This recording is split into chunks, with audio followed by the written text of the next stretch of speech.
Yes, hello. It's me, your pal, Jason Louv, back with the last episode of the Ultraculture podcast, because I think we're pretty much all definitely going to get canceled over this one. But I don't give a flying F in the slightest, actually, because this is also my favorite episode I've probably ever done of my podcast slash video podcast. I'm talking to the legendary Alkistis and Peter Gray, the publishers of Scarlet Imprint in the United Kingdom, who have brought you some of the coolest occult books of the last 10 years plus 20 years.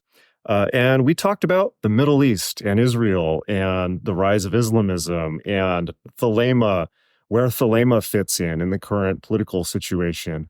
We talked a lot about the Goddess Babalon and female liberation, both here and in the Middle East.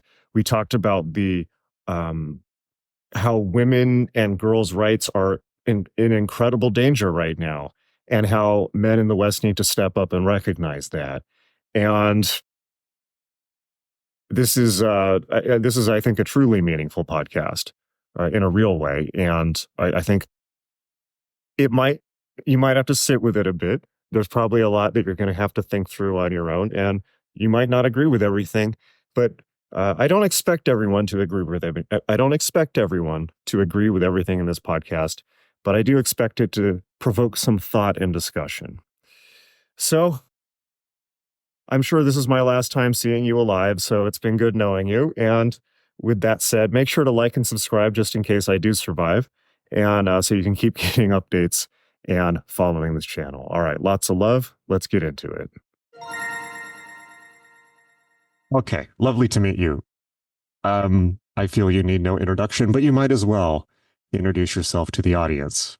Please tell us a little bit about who you are, about Scarlet Imprint, and what you've been up to. You start, Peter. Okay, I'm Peter Gray. I'm the co-founder of Scarlet Imprint with Alkistis and Peter.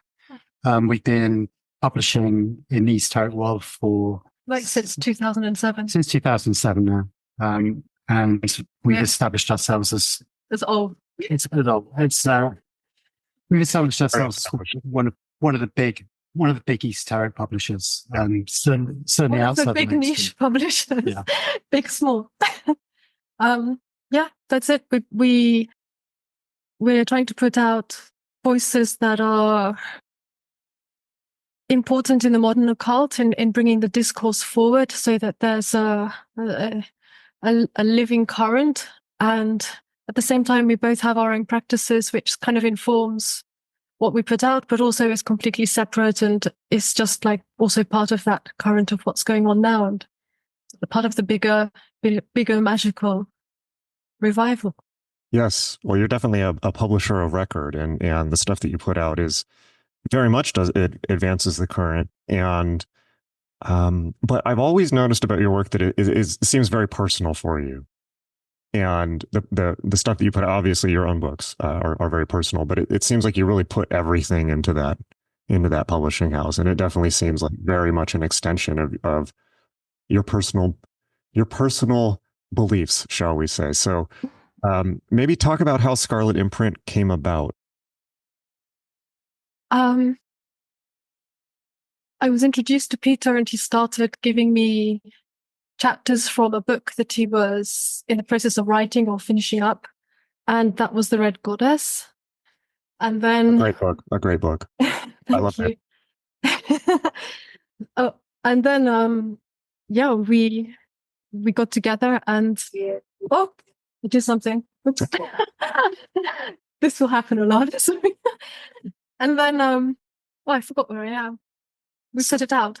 But we didn't know anything. It was just it had to be done in a particular way. I think, like you, Jason, we're Generation X kids, to use the American phrase. So we were confident punks who wanted to change the world. And when we looked around at the publishing and the magical scene in England at the time, it was essentially moribund. I mean, I know at the time that you guys in the States were doing things. You were producing Generation Hex. Yeah. Disinfo were on the ground, but in England things had really kind of like slumped after the last previous magical revival. I mean, chaos magic was kind of dwindling out. The Topi thing had kind of run its course, and there was just a sense of absence and a kind of lack of excitement and enthusiasm about what was happening. And the books that were being produced were simply not aimed at magical practitioners. About what people were actually doing, not, what happened in the past. So I was in a position knowing enough people on the magical scene to be able to reach out to them after we'd published The Red Goddess and say, look, this is what we're doing. Will you write something for us? And it started very much with the kind of conversations that we'd have where we would look at magical bookshelf and we would sit around and talk with friends, and we'd say, well, where are the books by the new practitioners? Yep. Where are the voices of the people who we know must be out there doing work?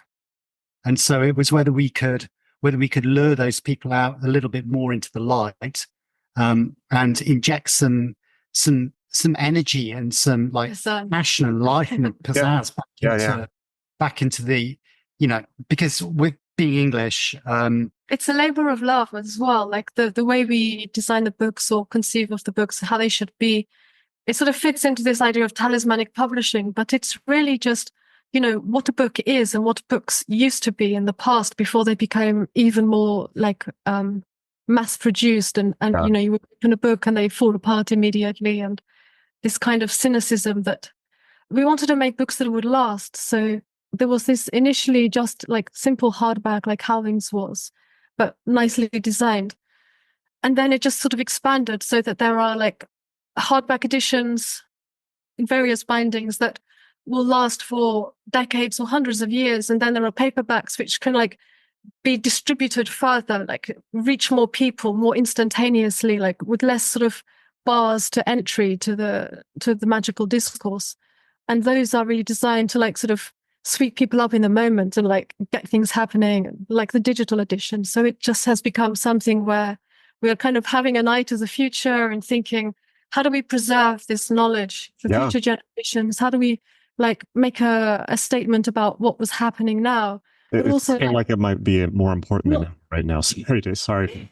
Things feel like they're falling apart. Sorry to interrupt. No, absolutely. That's it. Yeah. I mean, very much when things fall apart, our idea is that these books will still exist on people's shelves. Yeah. The internet will not. So the internet won't. Yeah. And I don't think mass market paperbacks. Well, it's interesting you mentioned Disinfo. I mean, Disinfo basically fell apart in 2006. So it was already done by the time that you guys had started. Yeah. And it's obviously a very different theme. It was a much more conspiracy oriented publisher. What I was trying to do, because I worked on the Disinfo Book of Lies a little bit. I did one of the ads in the back when I first started working there. And then, with Generation Hex, I was trying to do something similar, but, I was 21 years old. So I didn't have a whole lot of experience, but the idea was to find people who were, practicing now. And it seems to me that Scarlet Imprint, and also, I mean, it's just amazing how much the occult scene has grown. Scarlet Imprint has been key to that. I think also William Kiesel in the US, who I'm sure you know, has been great. Yeah, it's amazing, right? Like one thing I want to ask is, how have you seen the magical scene change since you started? Because now it seems like almost like an established thing. Maybe I'm imagining that. It seems so huge now. Yeah. The gates have flung open, haven't they? And there's a lot more accessible. So people feel like, oh, I can do this. I can have a go at this at different levels, more people are understanding, I think, that they can participate in this like discussion, this sort of global discussion, by presenting their own vision of magic and the book or practice. Yeah. And obviously, like all scenes, there have been positive and negative aspects about that. So when we started, there was a lot of enthusiasm, as you have with any new and burgeoning scene. And then as the scene grows for a while, then people's egos start to grow and there starts to be conflict and the scene starts to disintegrate as people talk about that. You don't have to name names, but talk about that, because that seems to be inevitable with any magic. Yeah, I think it's a human thing rather than anything else. Regardless of how well-intentioned people are, if you just exceed the Dunbar number of 150 people that you can get in a room together, then people start to tell stories about each other and invent things, and egos become involved. And But I think it's the impact of social media. social media has super weaponized that. So the scene grew, it had a little bit of a collapse, then it kind of grew again.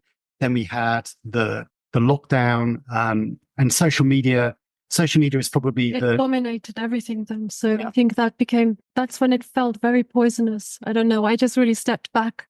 How so? How so? I closed my personal social medias, my sort of art profiles. I didn't want to have my art put out in that context. So what was so poisonous? Seeing how people were behaving, both in the real world, like when you went out and you had to wear a mask, and if you didn't, then people would look at you like you were a criminal, and there was no dissent allowed. And the same online, everybody just becoming not everybody, but like a lot of very vocal people enjoying the power it gave them, I think, to, I think make judgment on others. I think we went from a collection of heretics who all understood that we were all marginal individuals on the edges of culture to being handed some shiny new tools, which were originally had good purposes, but could easily be employed in interpersonal politics. So we saw that with the rise of Me Too, for example, where there were good things about Me Too, but there were also extremely negative things in the way that some individuals weaponized false allegations and caused a lot of damage, in particular to the UK scene. So these things I think disintegrate when you put people in space together. One of the big problems with the internet is that you say things about one says things about people that you wouldn't say to them face to face. Whereas if you have people in a bar, that may be people who you don't get along with, but there are consequences for your actions. I make sure to say when I say things to people, I make sure it's something I would say to their face. I think Genesis taught me, like if you slag people off, just make sure you would actually do it in person, and that's okay. Good rule. Yeah. I mean, we're in favor of robust opinions, and we're in favor of diverse opinions, and I think that's also that disagreement. That's got that sense of extending do what thou wilt to other human beings has been replaced by a sort of endless hunt for outrage, and I've seen you being subjected to that. Thank you, because I had noticed you like some posts online and send messages of support. That really meant a lot to me. It really did. And so thank you both for that. No, thanks, Jason, because it's so important that people have the courage of their convictions.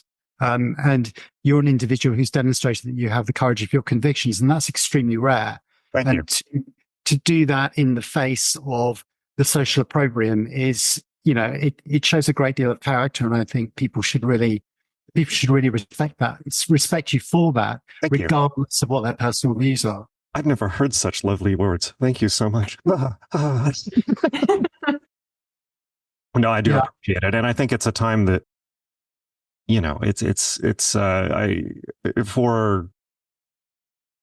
it's such a terrifying time right now that I feel it's kind of warranted. There's a lot of things that I've not spoken out about because it just wasn't worth it, but there's some things that are worth it.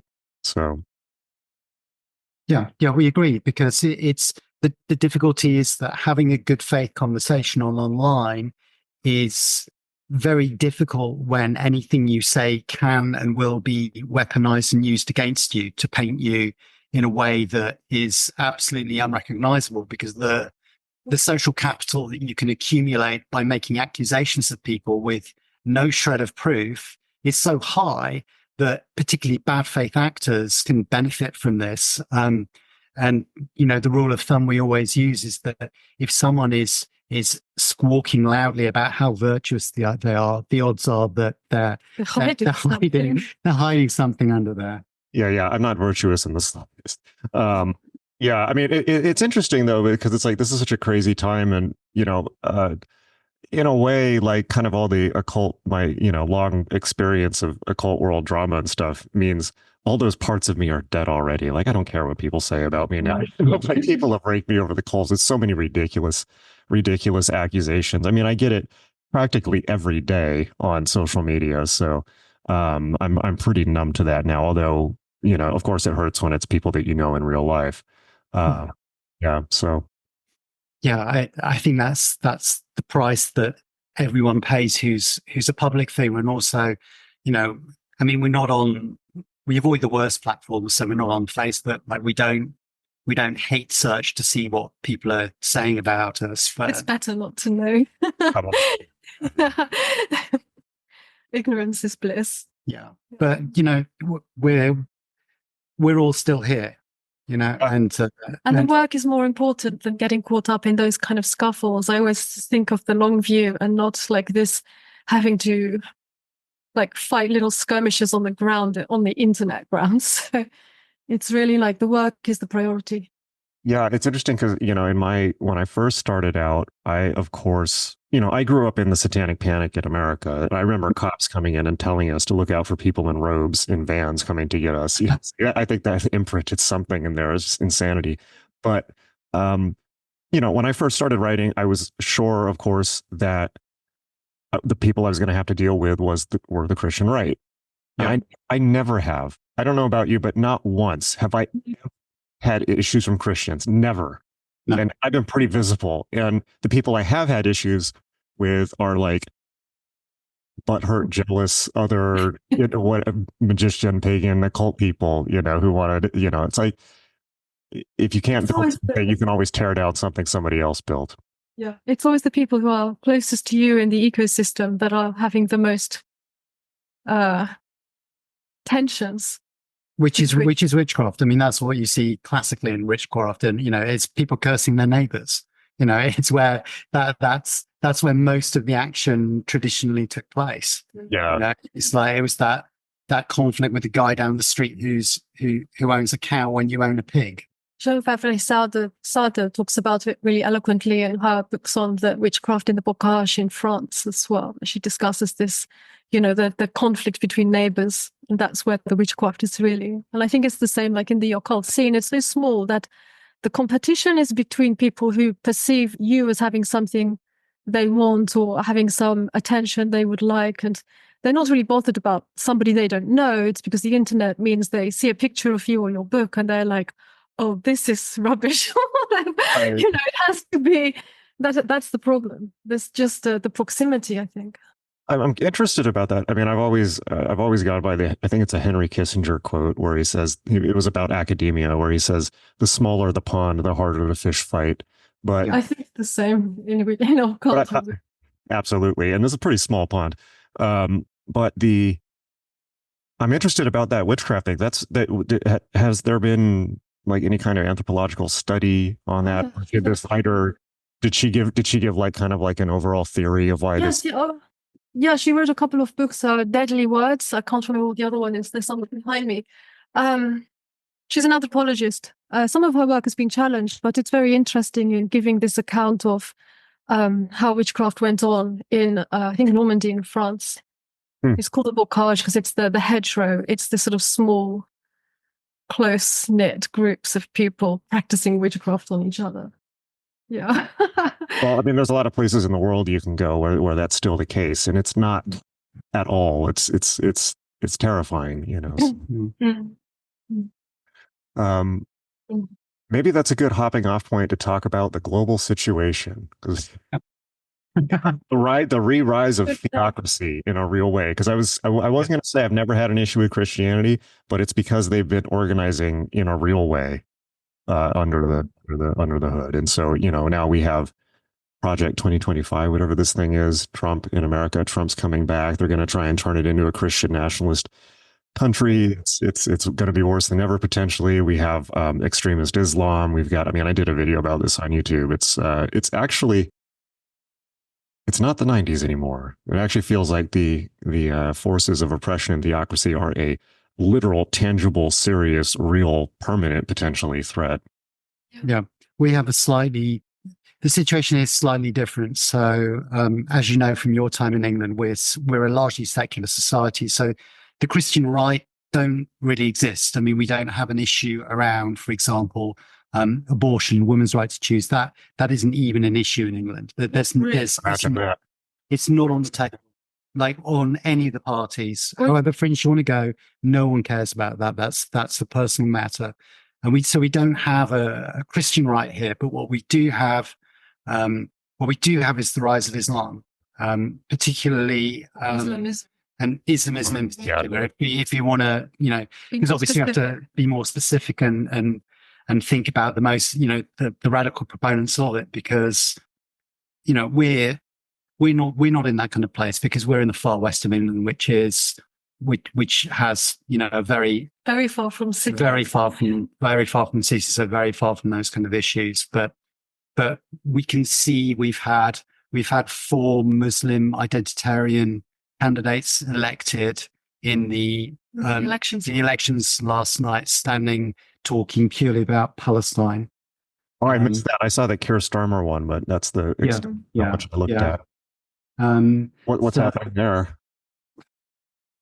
There are communities where the population density of totally unintegrated Islamic communities have such a voice that they can now create a sectarianism in politics that hasn't been present in British politics before, where they are simply for their own community and so on. And so they're agitating for Sharia law and all of the delightful attacks on liberty that we would expect. And the problem that we're going to face in the next 5 years.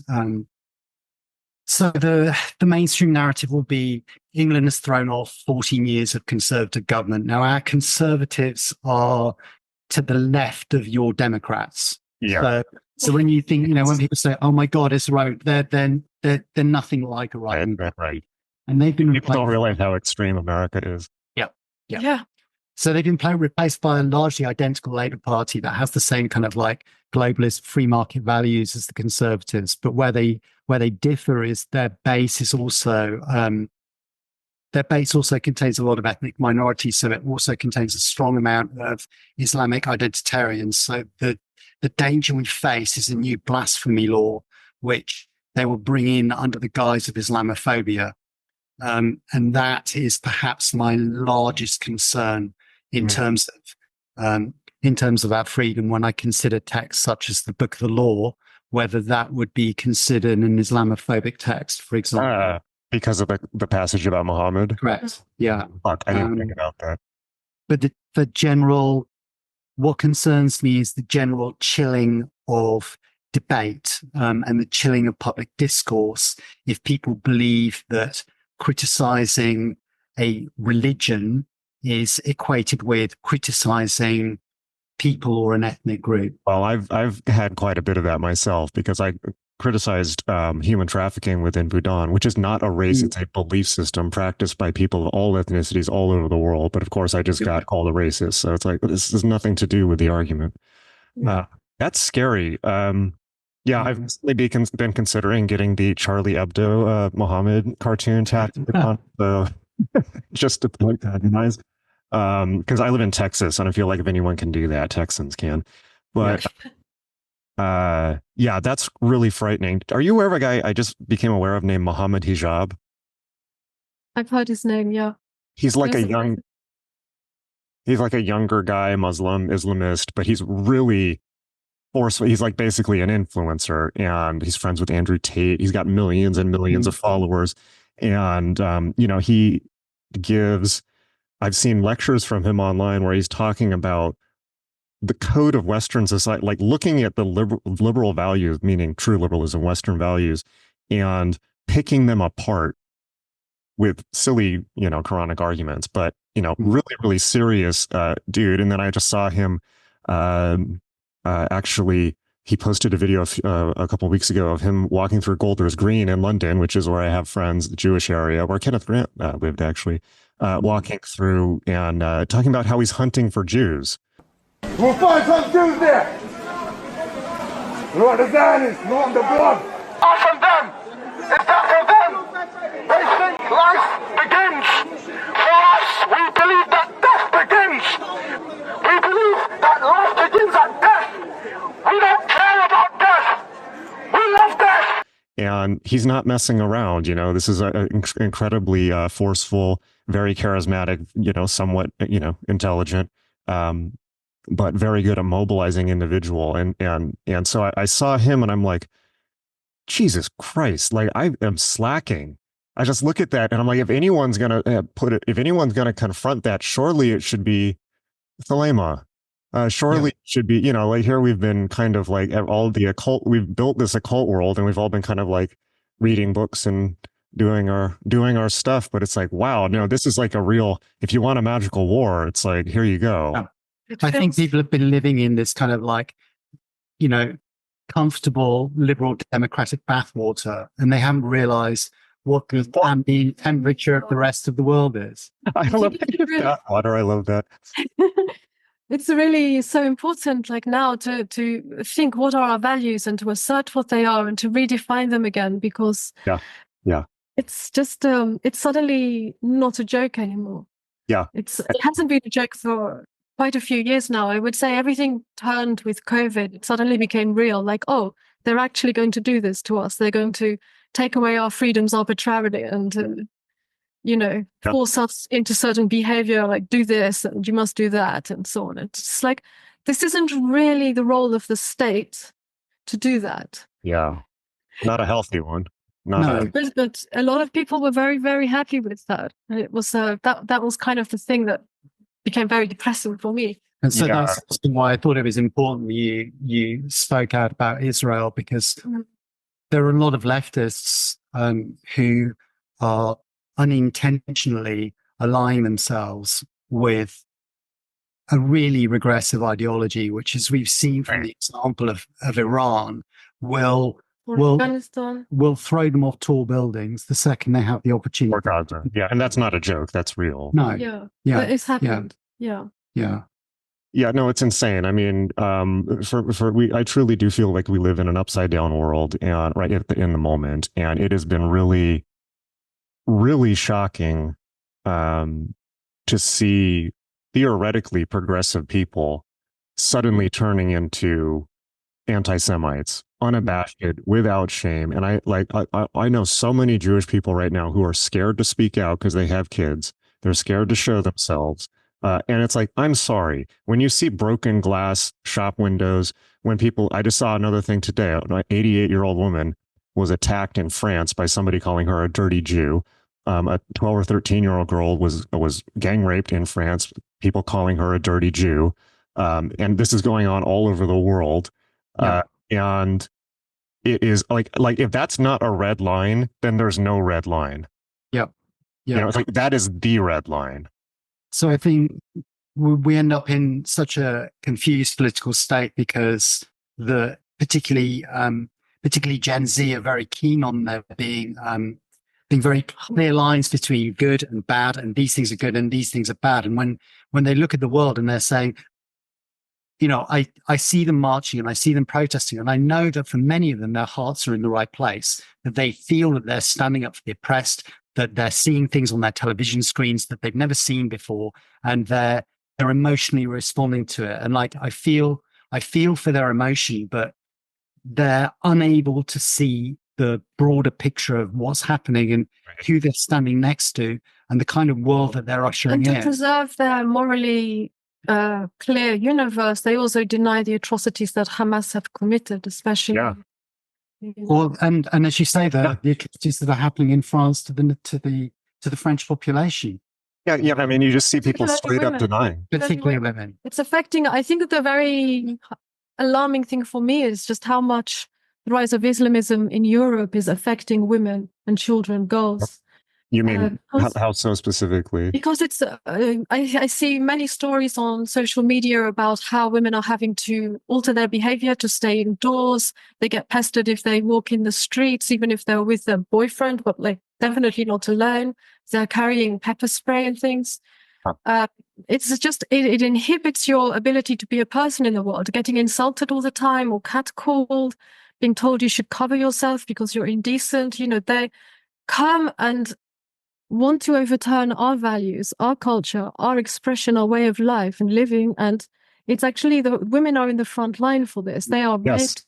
The violence against women, particularly. I mean, I've seen several murders of boys and men. But in one case, the man was defending some girls who were being hassled by, I think, Moroccan immigrants in Portugal. Okay. So he was killed. It's just It's timing. Yeah, I feel like although everybody is experiencing a change from this, that particularly women and girls are in the front line of what the effect through violence on the way they can be in the world, their presence in the world. And this difficult and nuanced conversation very quickly gets turned into, oh, well, you must be a racist then, because if you're opposing unchecked immigration, then clearly you're a Nazi. My response to Islamophobia is like, I am fucking afraid of Islam and Islamism, not moderate Islam, but when we see things like that, it's like, you should be scared of that because they are telling you what they want to do. It's not clear. It's not unclear.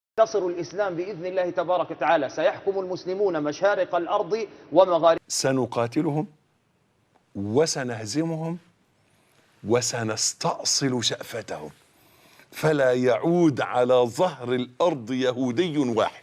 They're literally saying, we want to take your societies, we want Sharia, we want to kill Jews all over the world, and we want an Islamic planet. الله العظيم رب العرش العظيم أن يوقظ هذه الأمة حتى تعود مرة أخرى إلى مكانها الطبيعي أن تكون سيدة العالم تحت راية القدس. And that's my girlfriend has really educated me a lot about this, and I wasn't quite as aware of it before, but just how unbelievably bad Islam is for women and girls, and for everyone, but particularly women and girls. You're probably aware of Ayan Hirsi Ali. Yeah. So I'm reading her book right now, and there was a part in it that I definitely wanted to bring up in this podcast that really struck me, where she talks about growing up Muslim in Northern Africa and then the Middle East, and genital mutilation and oppression of women. And it's just horrible. But she says at one point that the core of Islam for women is the removal of will. And she expressed it almost as like the exact antithesis of Thelema. She used the word with, not obviously, I'm sure she doesn't even know what Thelema is, but that made things, that was really shocking to see. But it's so clear, It's complete subjugation, complete loss of personhood. It's everything counter to the values that the West has been espousing, but they don't seem to be having a problem with it. Many people on the left now, which is really bizarre. It reminds me of the novel by Michel Houellebecq, Soumission, in which he talks about this unholy alliance that the French left make with radical Islam. And like, they all fall in line and go, yeah, okay, we can do this. We can have lots of wives and life will be good for us because, and I've seen this repeatedly. I've seen repeatedly a deep misogyny in lots of left-wing men. Absolutely. Much more than in right-wing men. Right-wing men have this kind of, maybe not in America, like our right is very left. So for you. But I see worse on the left-wing men in the UK than I do from like right-wing men. What's an example? What's an example of that? Because a right-wing man might have traditional values, but he's not telling me that I have to adhere to them. He's not telling me to change how I dress, put a scarf on, or anything really. In our country, we simply accept other people how they choose to live. We respect everybody's right. It's do as thou wilt. I will live my life and not impinge on yours, and vice versa. But with a lot of left-wing men, there's a need to tell women all the time, like how they should behave and what they should say. And I really felt never until the last 10 to 5 years, so much constraints on what I could say online or in public. And it was coming from left-wing men and, women as well.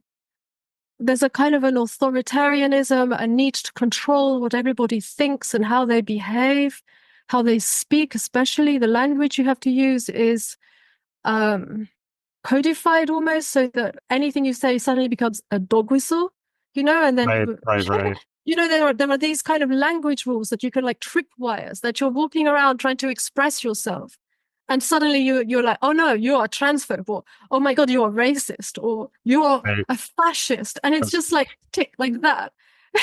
And it's coming from this authoritarian left. They love it. They have this this passion for telling people what to do and think. Well, I feel that that is a huge problem here too, but I think it's a bigger problem in the UK and Europe at the moment. Have you looked at the 1979 revolution in Iran at all, and the dynamics of that? Yeah. So I was just I have a lot of Persian friends, and my college roommate actually was Persian, and he had been born there. Like, of course, all the Persian friends I have here, their parents left during the revolution. They were like doctors and dentists and things like this. And he said, yeah, we did grow. This was in 2000. We had this conversation. He was saying, like, yeah, like every morning they said death to America, and had to say death to America and death to Israel, like we did the, American students do Pledge of Allegiance. So the dynamics, and I was just watching, there's a great documentary. You can watch documentaries on anything online now. I think this is on Amazon Prime, documentary about the revolution. And of course, you look at pictures of Tehran in the 70s and people are in mini skirts. It's like incredible. It's like beautiful. Yeah. And then what happened they had the Shah, who was authoritarian and was a dick and had a really repressive secret police, but he was modernizing. He was best friends with the Western powers. He was modernizing the country, but he was very, it seems, arrogant, very indecisive, and very out of touch with how, and they had some type of insanely lavish party that the rest of Iran just had enough of. But what happened was there was a Marxist revolution, but the Marxists were used, particularly Marxist students, similar to what we're seeing here now. Yeah. Marxist students were used as shock troops to attack and destabilize the government. And then the Ayatollah Khomeini and the Islamists came in, killed all of them, and just took over the country. And they were used as cannon fodder. And it seems to me that there's some parallels to what's going on now. I don't think America is going to become a Muslim country, but some of the places in Europe, you never know. Yeah, demographically, Europe has woken up to see the scale of immigration that we have at the moment, particularly because of the ill-advised wars that we all protested against. Particularly Libya. So Iraq, but Libya is the big piece in the chessboard that prevented huge numbers of like sub-Saharan Africans coming to Europe and economic migrants. And having removed the Gaddafi regime, then it's open borders, and open borders means money for the people smugglers, and the people smugglers are financing the Islamists. So yeah. you've got a crime syndicate which is interested in moving as many people over borders as possible. You have a huge number of combat age men who are all unemployed, feckless, not part of the culture, the host culture that they've come to. You're going to have social problems before you even throw in the individuals like you were talking about who are luring these guys into Islamism. Extremism. Yeah. Well, also a lot of these people have PTSD, Yeah. Absolutely. And that's untreated is not good. Yeah. Yeah. So we're in a very strange situation where if you point out that these factors are a threat to our freedom and the kind of freedoms that we take for granted as occultists, and as Democrats living in Western liberal countries, it's a nightmare. And I understand why many people are frightened to express any dissenting opinion, whether that be on Israel or whether that be on illegal immigration or whether that be on terrorism or whether that be on the systematic rape of young girls by Islamic men in the north of England. I mean, this has to be addressed. Well, of course, people hear things like that. Like they hear things about the Rotherham gangs and things like that. And well, that's just right-wing exaggeration. That's right-wing propaganda. Yeah. And again, people pretending to. Yeah. And again, I have to say that they're throwing white working class girls under the fucking bus because they as liberal middle class leftists believe in this oppressor thing. and the brown people must be Well, right, swallow- and the white yeah. girls must be to blame. They've swallowed American identity politics and this new inverse hierarchy where you have a kind of a reestablishment of values based on how many markers of oppression you have.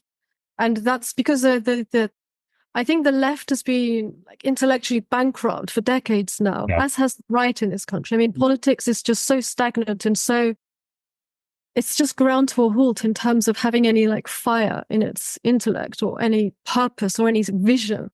So, or pragmatism, even for that matter. It's just become, fighting over that they have the same economics, whether they're left or right, just slightly different like nuances in how they do them. But essentially, the two parties in this country that are like the main parties are the same, but the left has particularly swallowed whole American identity politics and critical theory and so on. And I don't think it makes sense for America, and I think it's highly divisive there, but it makes even less sense in the UK. Because, we're a Different history. we're an incredibly racially integrated society, or we have been, up until relatively recently. We've got some of the lowest rates of kind of like racism in the world when you examine it. And we've been extremely open and welcoming to many different cultures. But the question that's now being posed is, how do you deal with the radical Islamism Right. that doesn't It want can't be to, absorbed. or It doesn't want cannot to play be a ball? absorbed. It will just absorb us. Correct. Yeah, Correct. the people coming into the country from these completely different cultures actually want to impose Sharia law. They've declared, I mean, I've seen so many of these imams talking. Yeah, they straight up it- say. Yeah, they say it out loud. They say exactly what their intentions are.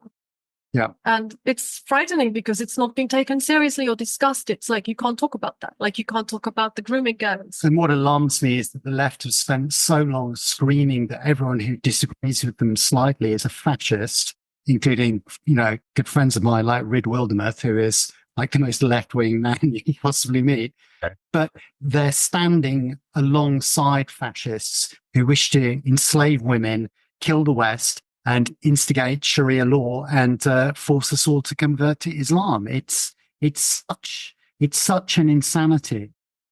It staggers belief, and I would hope that this is the moment where everyone stops and thinks. And one of the reasons why I've been so supportive of Israel, despite having friends there. I have a friend whose children are fighting on the front lines in Gaza, actually. When the conflict started, I kind of was like this, they're bombing people again, war in the Middle East. When are they going to stop? And then you look at it, and the thing that I've been telling people about Israel is just two words: zoom out. Just zoom out. They're surrounded by almost 50 countries, many of whom have stated charters saying they want to destroy Israel, and that run on the politics of resentment and are incredible, and Islamism and the Muslim Brotherhood and Iranian influence. And in a way, I don't really blame people because, at least in America, all that we hear is, the Middle East is really complicated. And we're not taught about this stuff at all. And we're told not to look at it. And so, it gets scary. I mean, I was even in Berlin. I was in Berlin in 2017, and that was when the migrant crisis was happening. And there were just all these people. I mean, they were refugees, but just milling around on the street and just like lurking in bushes in the dark. And my friend Hannah Haddix, who's is a Babylon practitioner, was there, and she was walking around. She actually had her head covered with a scarf, but she was showing ankle or something, or she had lipstick, so they were screaming at her that she was a whore and like throwing things. Yeah, that cannot be absorbed by. No. And this is what we're seeing in France. This is what we're seeing in Belgium. This is what we've seen in Sweden, Denmark. I mean, this is Europe. This is Europe under sustained attack. And I know it's an inflammatory word, but we have to reassert our values. And those are values of freedom. They're not values of practice. Yes, absolutely. And one of the things that's been so inspiring, I've kind of gone through this process of looking at the people love to shrilly shriek, educate yourself. So I've been deeply educating myself on the Middle East and just coming more and more to Israel's position. And this is, this is a pretty, I guess, not cool statement for a lot of people, but I've come to the conclusion that Israel is essentially is offering moral guidance in this situation. They know who they are, they know what they believe, and they're basically saying, guys, like, this is a problem. We've been surrounded by this forever. We know this intimately. This is our life every day. And I think that I've been deeply, deeply inspired by the sense of self-identity, moral clarity, and just willingness to get together and do unbelievably hard things because they're necessary. And I don't think there's a genocide in Gaza. I think there's urban warfare. I think that people who are calling it genocide have not seen a genocide. I think every other urban warfare I think, by the way, I think Gaza will typify urban warfare in the 21st century. War has changed, and it's going to look like Gaza now because the world is so urbanized, and people need to understand that, and it is not genocide. Although I think people have been taken in a lot by the propaganda that Hamas put out. I mean, Hamas is really the one putting their people in this situation. Yes. لكن كما قلت لك بدنا ندفع ثمن. نعم احنا مسعدين، معلش بدي اقول لك بشكل واضح، احنا اسمنا شعب الشهداء وبنفخر ان نقدم شهداء. They're embedding themselves in deep in communities in order for them to become targets. And I even saw footage where the Hamas fighters were shooting down Palestinian people, women and children who were fleeing to try to escape from some area, because they want them to stay there so that they get killed by Israelis trying to find and flush out and kill the militants.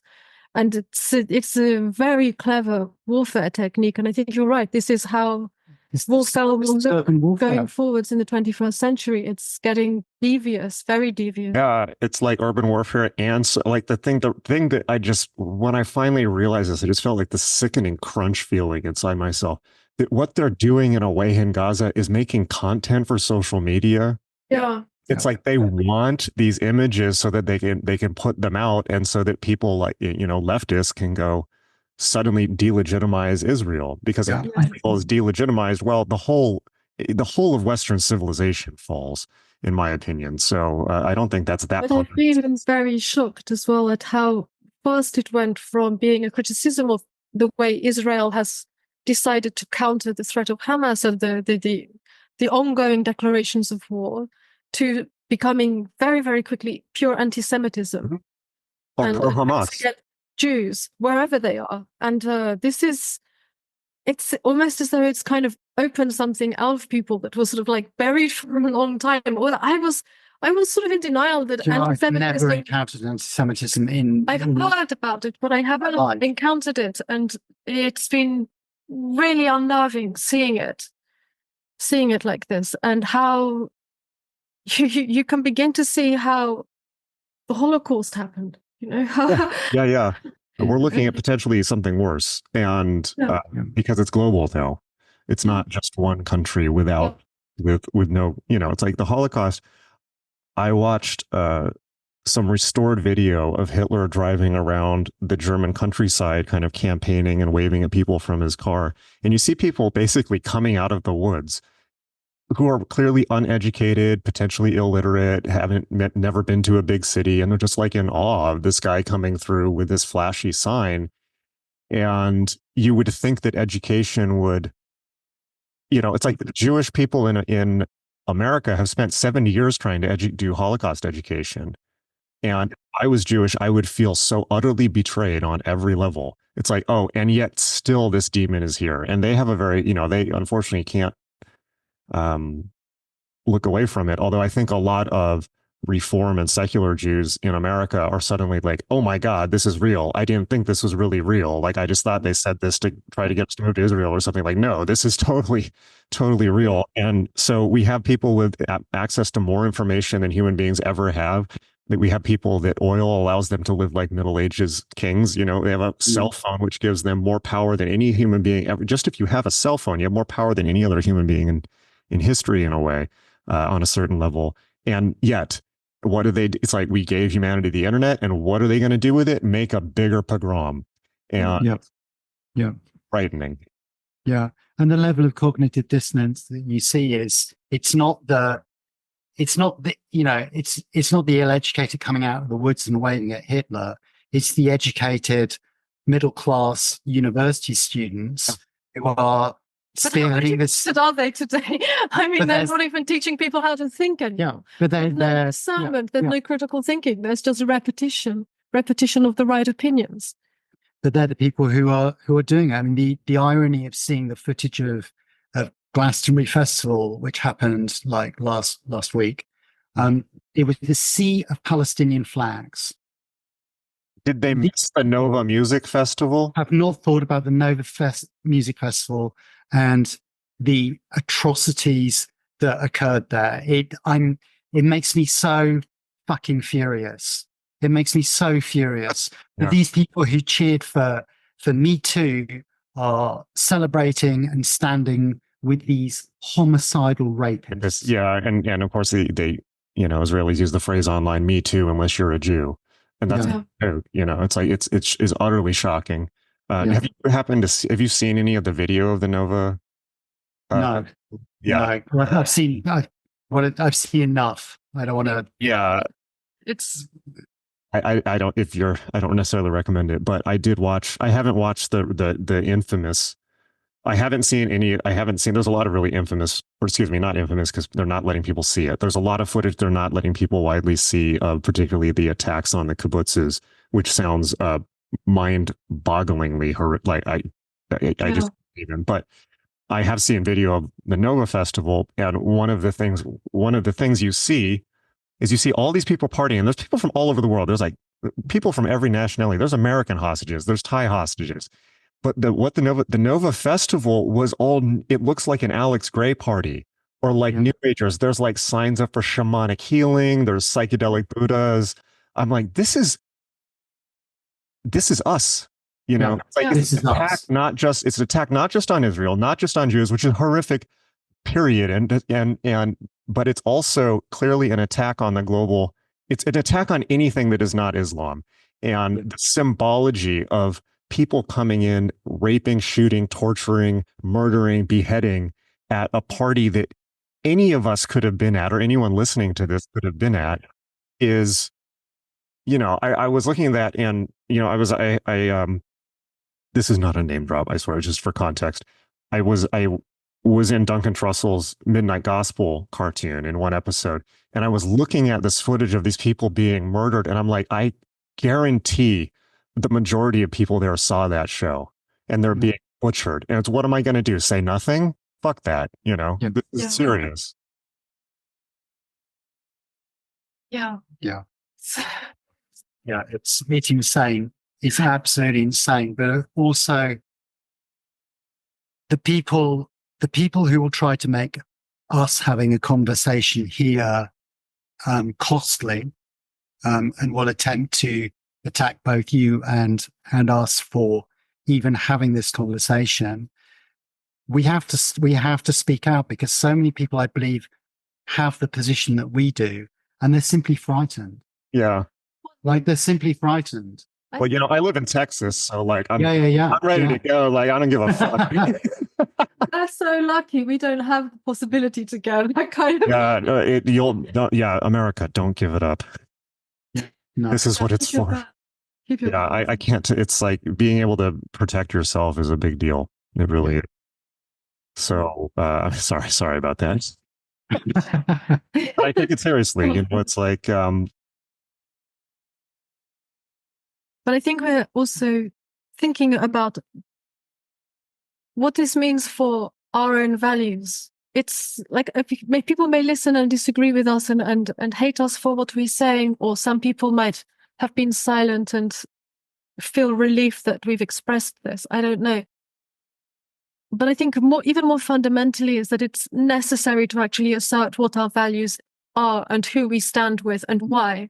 And not for some, like, I'm morally right because it's terrible that babies are being killed in Gaza in some sort of it is terrible that babies are dying in Gaza, but they're not dying because Israel wants to kill them. Right. They are dying because Hamas has put them, embedded them there to be as you said, the social media fodder to fuel this Western thing, which there's some kind of disease happening in the West where it feels like the energy is running out and people hate themselves. I've seen so many videos of Americans burning American flags recently. Have you seen any of that? Yeah, I've seen that. And this has been a dialogue going on for a long time. Like, oh, it's racist if you have an American flag. It's the same in England if you have the George Cross. It's like, that's a sign that you must be some, like, I don't know, EDL supporter or something. Oh, you know, my ultimate theory about this war is that it's a proxy war between Morrissey and Brian Eno. The occult take. Yes. I think Roger as long Waters as I'm might on the be same involved. side as I Morrissey. think Roger Waters, yes. Oh my god, did you see that fucking thing? Yeah. Jesus Christ. He starts talking to I himself. think he's ill. I think he's sick. I think something really unwell going on there. But Yeah, and Sharon Osbourne came out and said, like, no, he literally is an extreme anti-Semite and always has been, and mocks Jewish people, mocks Holocaust survivors, all this stuff. Example of what I see a lot now, which is that people who think they're right and they're so like dialed into their moral correctness, their rectitude, their absolute, they never question themselves. Like, I had been probably more pro-Palestinian before the October the 7th attacks. You know, I spent my first year in School of Oriental and African Studies in London learning Arabic. I had friends who were Muslim. I was, you know, in their houses. I knew them. I was, you know, sympathetic to their arguments, much more so than to the Israeli side. And I would see like Israeli politicians like Netanyahu and think they were monstrous. Like I did not have an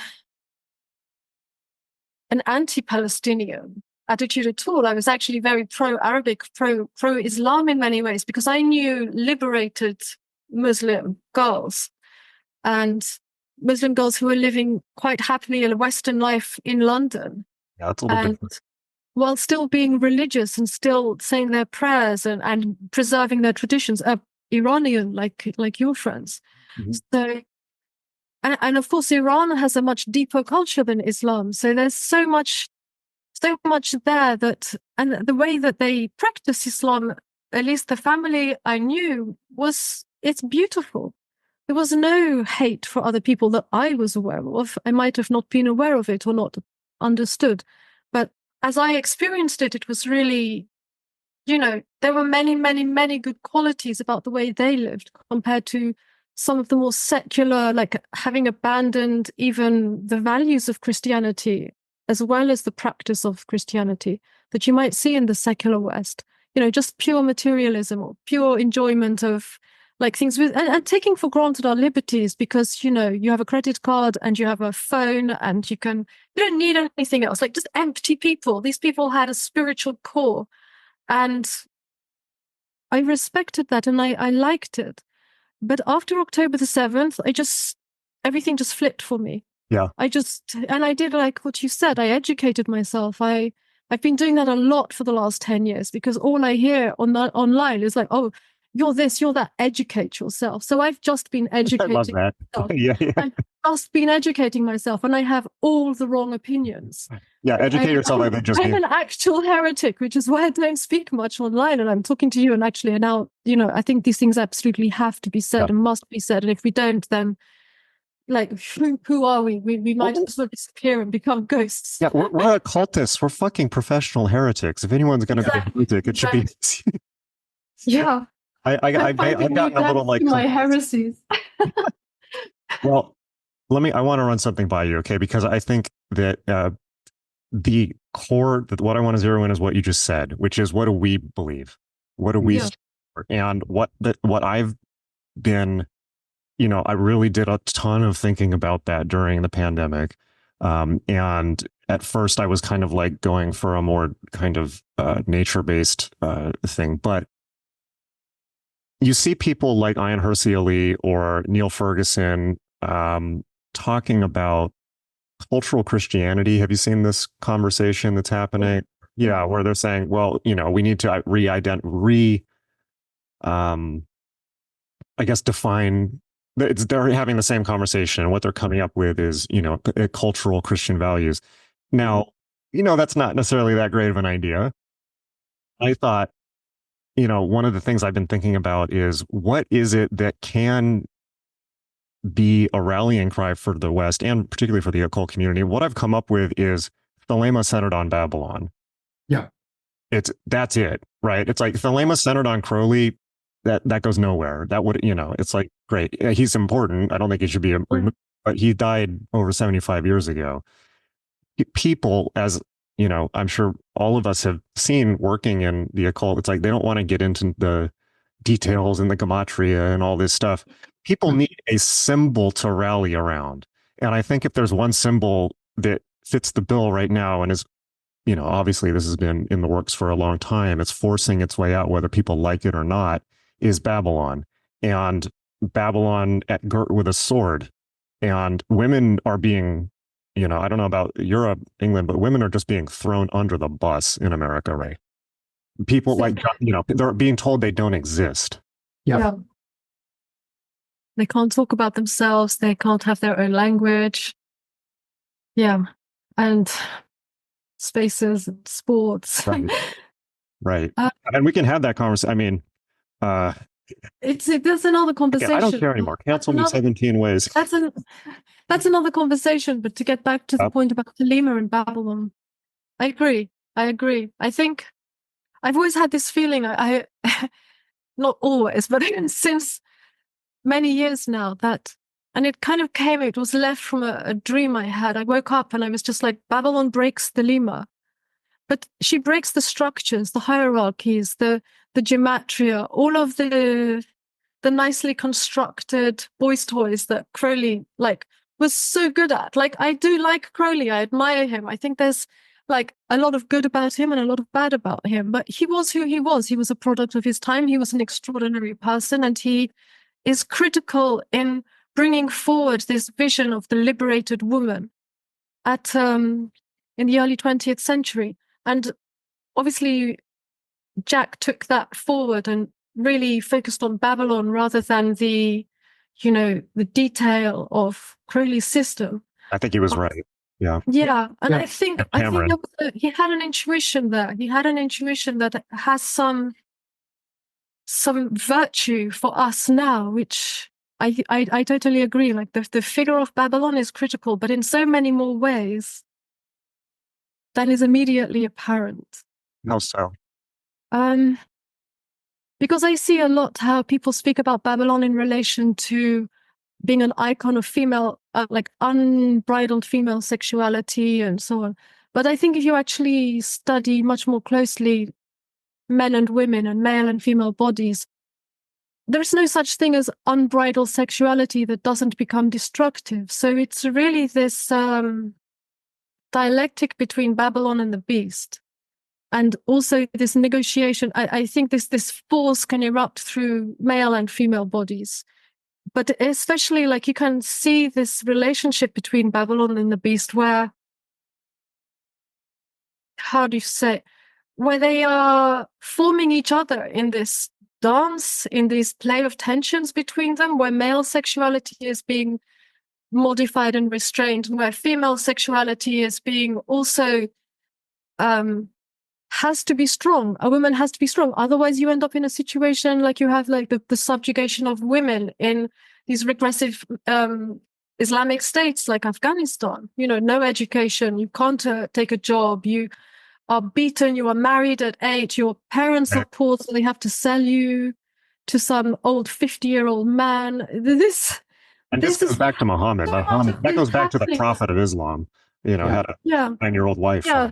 Yeah, and they use the Quran as the justification all the time, and they say it doesn't matter. Oh, you can rape Westerners because no matter what age they are, because if you say your prayers, Allah's good with you. Yeah, I it's insane. There's a new version of Islamism which is being imported into Europe. It's a really distorted. There's no one to tell these men this is wrong. Because the people in charge, the people that their spiritual leaders are telling them this. So it's so off.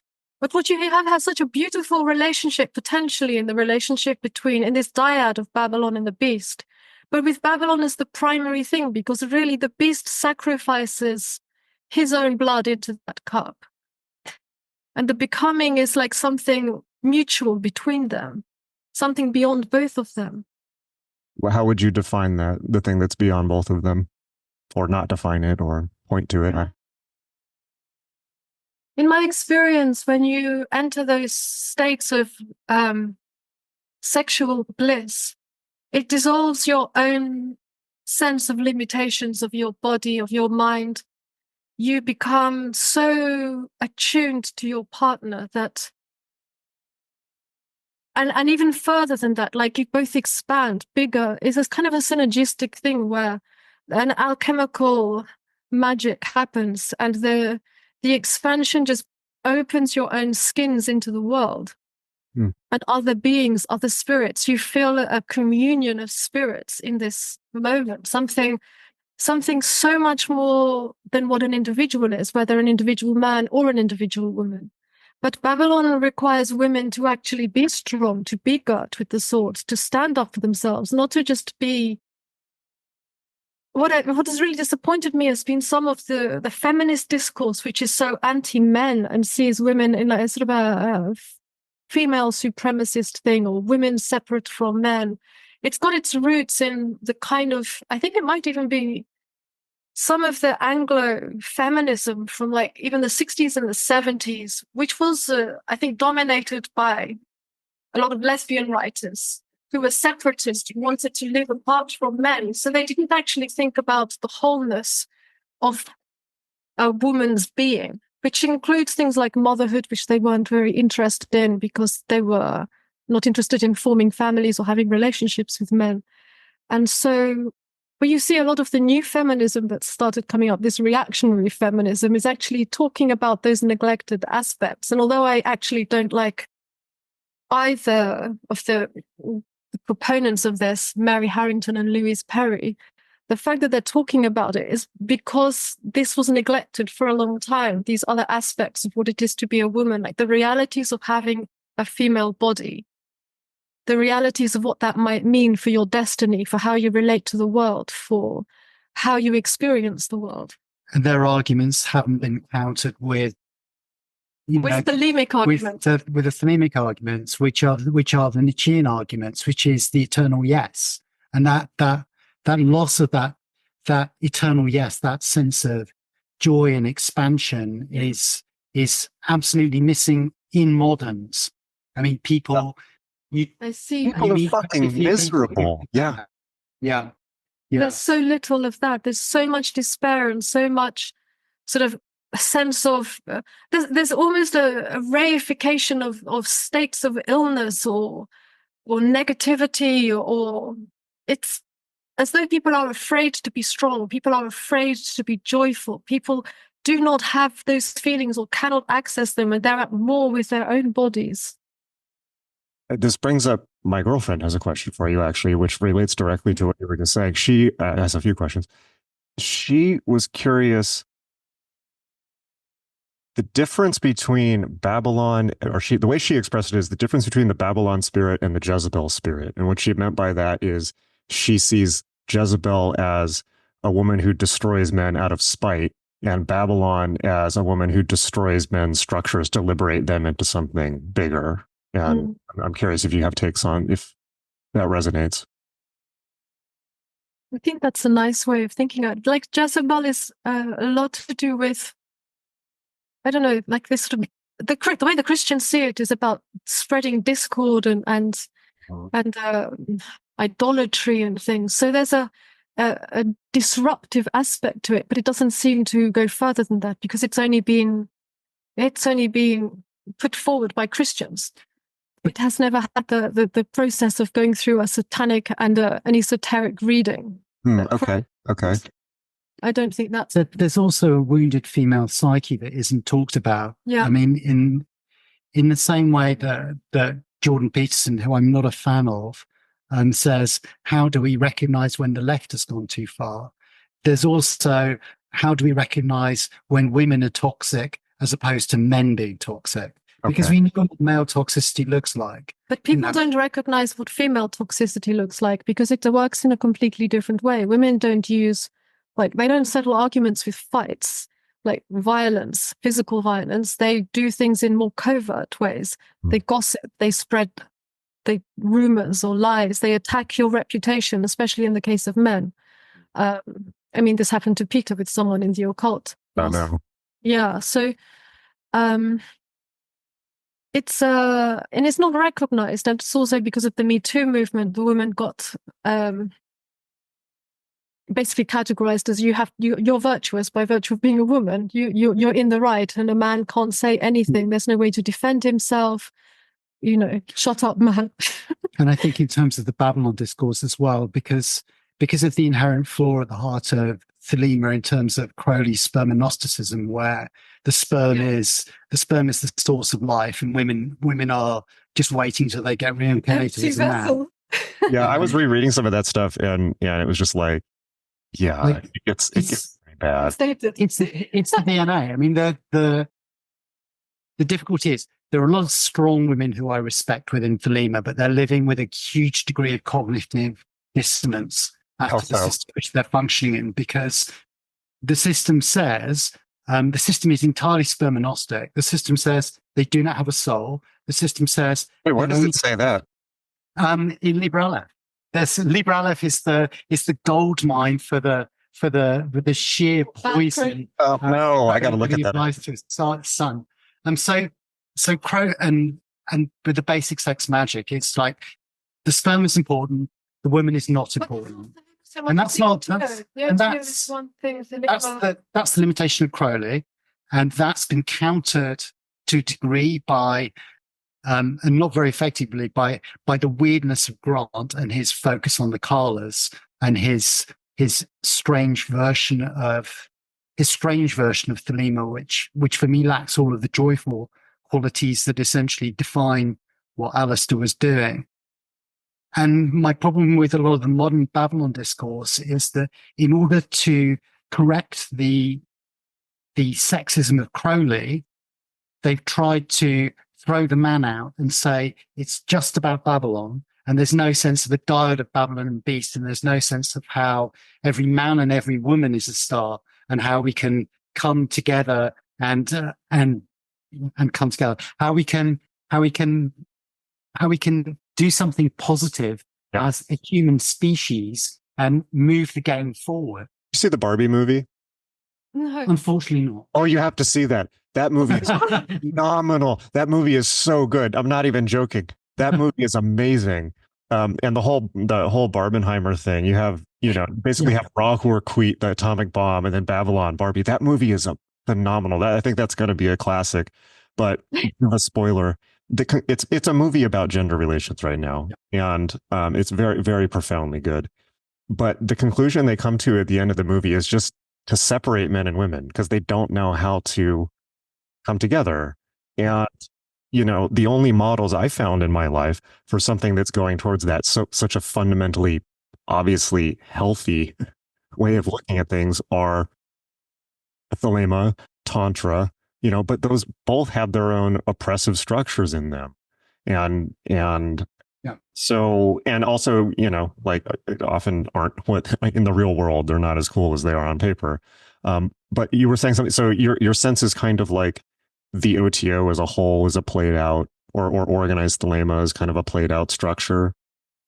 I think for some people, it's an extremely supportive, useful structure. I try to be very clear when I talk about OTO, for example, because I know that if you live in certain places in America, the ability to bring together a group of people with a common purpose and to share communion is a beautiful thing. So I'm pro OTO, but I think I don't think it's the best way to do things. And I think that's what Jack was heading towards when he was moving towards articulating the witchcraft, and he was looking at a more stripped down, accessible, and secret sodality. I think, especially in the times we're in now, the witchcraft has this potential that you don't necessarily have to declare yourself, but you recognize each other by the way you are in the world. And I like that, rather than wearing a badge and having to sort of go through all the sort of formal, like OTO style stuff, but that there is more a more intuitive way of being a Thelemite in the world, and expressing that in one's own way, like whether that's through a more nature, land oriented working and things like where we can, because we don't have a really lodge structures that function here, so you have more loose associations in England. So it's not as densely populated as America. So, and I think it just makes an easier way to have a more organic, looser network of people with values which are aligned, but don't necessarily have to all live under a king. Yeah. Right. Yeah, absolutely. I think Parsons was right. And I, in a lot of ways, feel that it's funny because you read his writing and it definitely feels like 1950s Los Angeles. It's like the Ed Big Daddy Roth hot rod version of the Book of the Law. But I think he was right. And he obviously didn't write very much, but what he wrote was correct for the most part. And it perfectly expressed this. And I think, as we've been talking, this is going to be heretical, but as we've been talking, something that's been occurring to me and I've been thinking about recently anyways, you get all the Thelemic stuff and it talks about the war against the Black Brotherhoods and all of this and the repressive forces of theocracy. And it's kind of like, for the last 100 years that the assumption has been that's Christianity, and Christianity is kind of like goofy and a little pathetic. And well, now they have nuclear weapons, but it's not really, it's very, particularly in America, the Christians are all Ned Flanders from The Simpsons. And it's not that they're not people you want to, there's no reason to go like insult those people. They're just trying to live their lives. And it may be, however, that the real challenge is Islamism. And now that's an end for real. And I think that our having an enemy can bring out the best in people. And I think that, as I look around, Thelema centered around Babylon, militant, girt with a sword. For me, that's the way forward.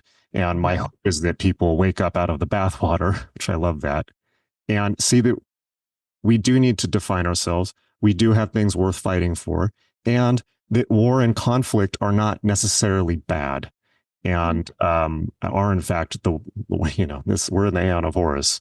So, and I think that and I'm sure people will disagree with me on this point, but I think that the Israelis are our natural allies in that fight. I agree. Yeah, certainly. I think war is terrible, but I think we're going to have a lot more of it in this century. I mean, the test, we go back to the test, and like my Thelema is 4-word Thelema. It's do what thou wilt, full stop. And if you extend that to others, they can extend it to you or not, and then you know who your enemies are. And if I extend do what thou wilt to the Israelis are going to continue being Israelis. If I extend do what thou wilt to Hamas will try to cut my head off. Yeah. Like it's simple. It's very simple. Do you recognize other people as sovereign? Yeah. It's a test of that, really. That's an interesting way to look at that. Yeah, I definitely see a place for a hardened not extremist, but hardened militant and culturally aggressive Thelema. And I think that in that light, when you see Crowley talking about the 93 current will be the only thing that saves humanity and all this, it's like, well, when you look at it like that, it's like the West doesn't know what the fuck it is anymore.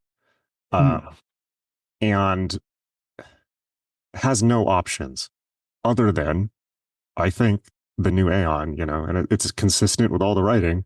Maybe I'm just cult indoctrinated. I don't know, but that seems to me a better option than going backwards to some type of, Crusader Christianity or something. Yeah. Which is also oppressive. Yeah. Yeah, we've been through that. We've tried that. We played that game, and that you can't resurrect it. And I've seen all of the well-meaning, Iron Hersey Ali going, "Oh, I've converted. Now I'm a Christian." And I'm just a lot of people who have run out of other options and they're sort of given up on the fights they were involved in, and turning to Christianity as solace, as community, as a set of established beliefs which are fundamentally not bad, like, do unto your neighbor as you would have done to yourself. They're like the core of it without the parts which get excessive is just simple, it's and not in conflict with us. But I don't see it as an actual way forward. Although having said that, I'd rather live in a moderate Christian society than in an Islamic society. Yeah, absolutely. I If think people are converting to Christianity, I'm at the moment I'm okay with that. As long as it's moderate Christians. We got some real crazy. I live in the South now. We got some real crazies down here. But I think that but nothing in comparison with Islamism, and not even in the same universe. I think that of course, women's rights are being completely stripped in America. So it is in the same universe. I take that back.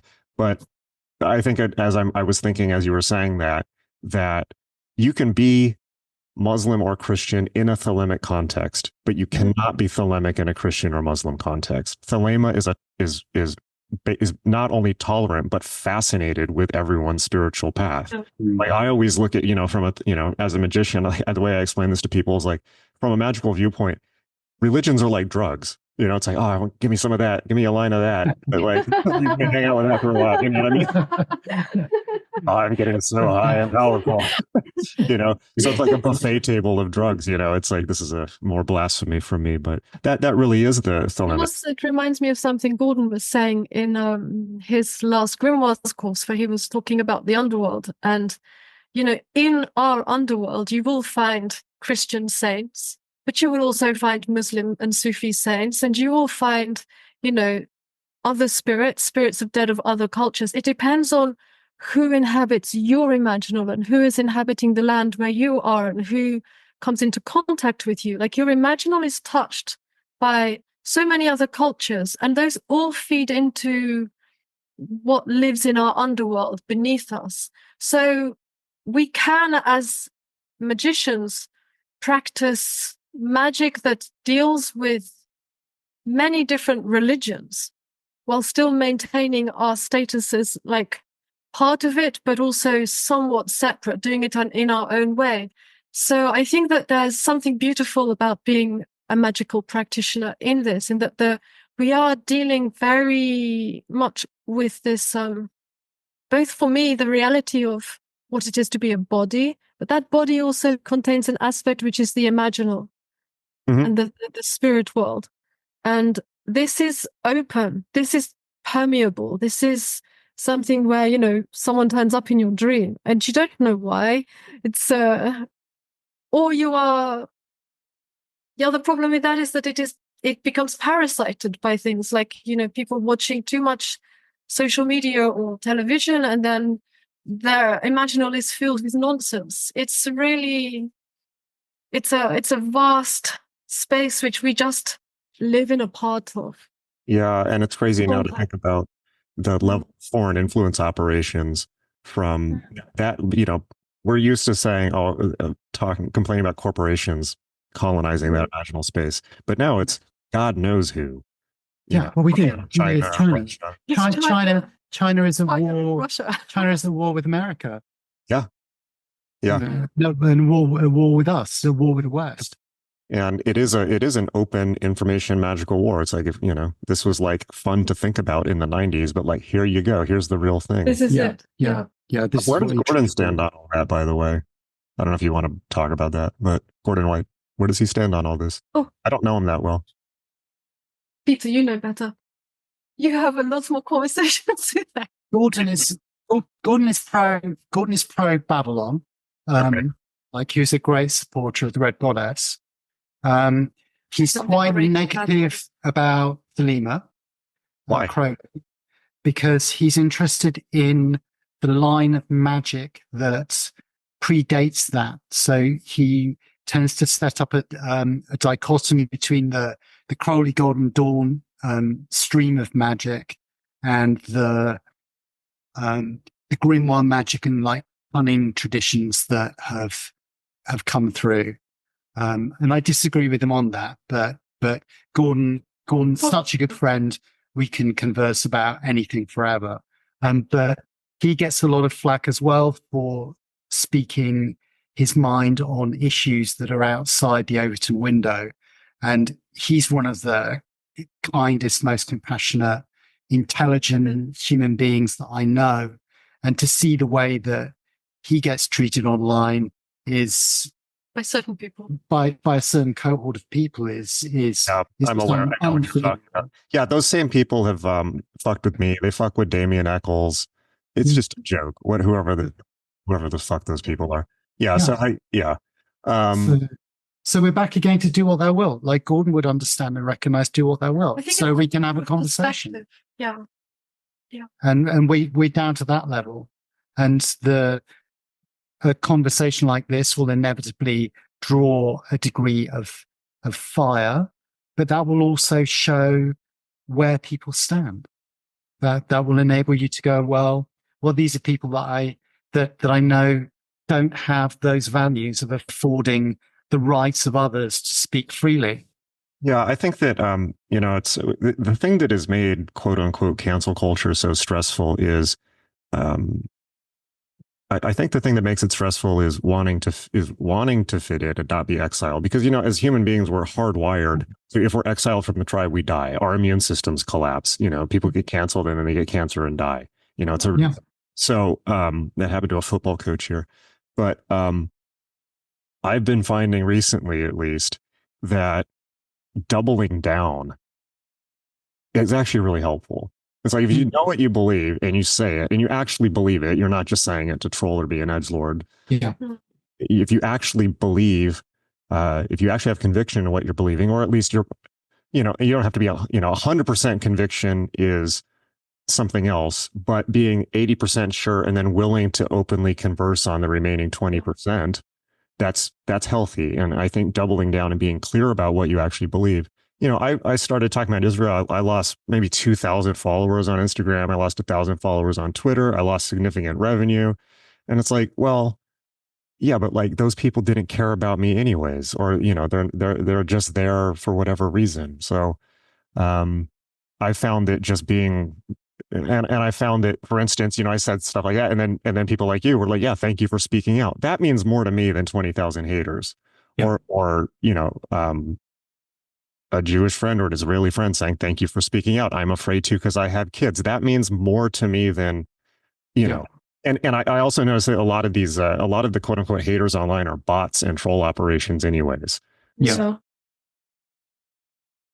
yeah, I think when you've passed through the fire a few times, it's not like it gets easier, but you also see the process, the life cycle of being cancelled and then carrying on. And it's just, okay, this is part of the way things are done now. It's like, well, after a while you've been cancelled so much and the people that have cancelled you deny that you even exist. So like, well, you might as well just carry on talking and say what you think because like I'm still here and in Peter's I've just been in the background as Peter's taken most of the fire. Yeah, it's male privilege. I think. Right, go ahead. What were you saying? It's my male privilege means that I get more of the. Yeah. But again, I think to have a conversation like this and to just say people are welcome to disagree, and this is an idea that is absent. Absent online at the moment. People are welcome to disagree. Yeah. I won't cancel them in reverse. If they believe in what they're doing and they can make an argument for it, then do what they will. Right.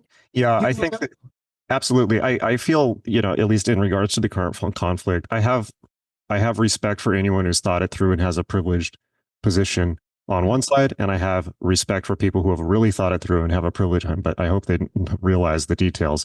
On the other side, what I don't respect is just people sloganeering or repeating empty things or just blindly going with herds. I don't respect that at all. But I apply that also to, religion, politics. I respect anyone who's reasoned through their position from first principles. And if it's not my position, I can probably learn something from them.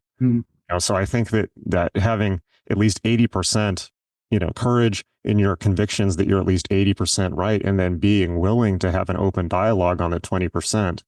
I think that if you really look at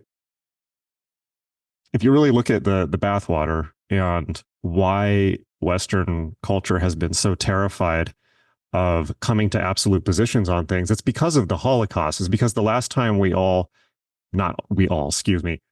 saw in Germany when people came together around one fascist truth, and you had to believe, and it was a master narrative. It was this Richard Wagner Star Wars right-wing fantasy, right? But everyone really believed it, or was forced to believe it. We see where that went. And so there's been this effort ever since. You look at people like Bruno Bettelheim, you look at people like Adorno and like that, to really, or even postmodernism, true postmodernism as a whole, to the idea of problematizing master narratives. That's important. Postmodernism has been incredible. Not what Jordan Peterson thinks about it, but the real postmodernism of maybe, for instance, we should look at history from women's perspective. Maybe we should look at it from indigenous people's perspective. Maybe there's more than one story. But now we're at this point where it's gone so far that we're going towards another Holocaust, which is what this shit was supposed to prevent in the first place. Yeah, absolutely. 100%. It's so important to have discourse and to speak with people, and it's become increasingly hard to do that. And the social media just really blocks any kind of deep conversation or nuanced conversation. So yeah, sometimes you've just got to say what you believe and take the fire, I guess, because that's the nature of the way it is now. So did you have a conversation before this thinking like, are we going to get canceled for this conversation? And we always have that conversation. But it's not because we don't want to say what we mean. It's just it's very easy to be misconstrued in a free-flowing conversation with someone, and one comment that you make will be taken out of context and given the worst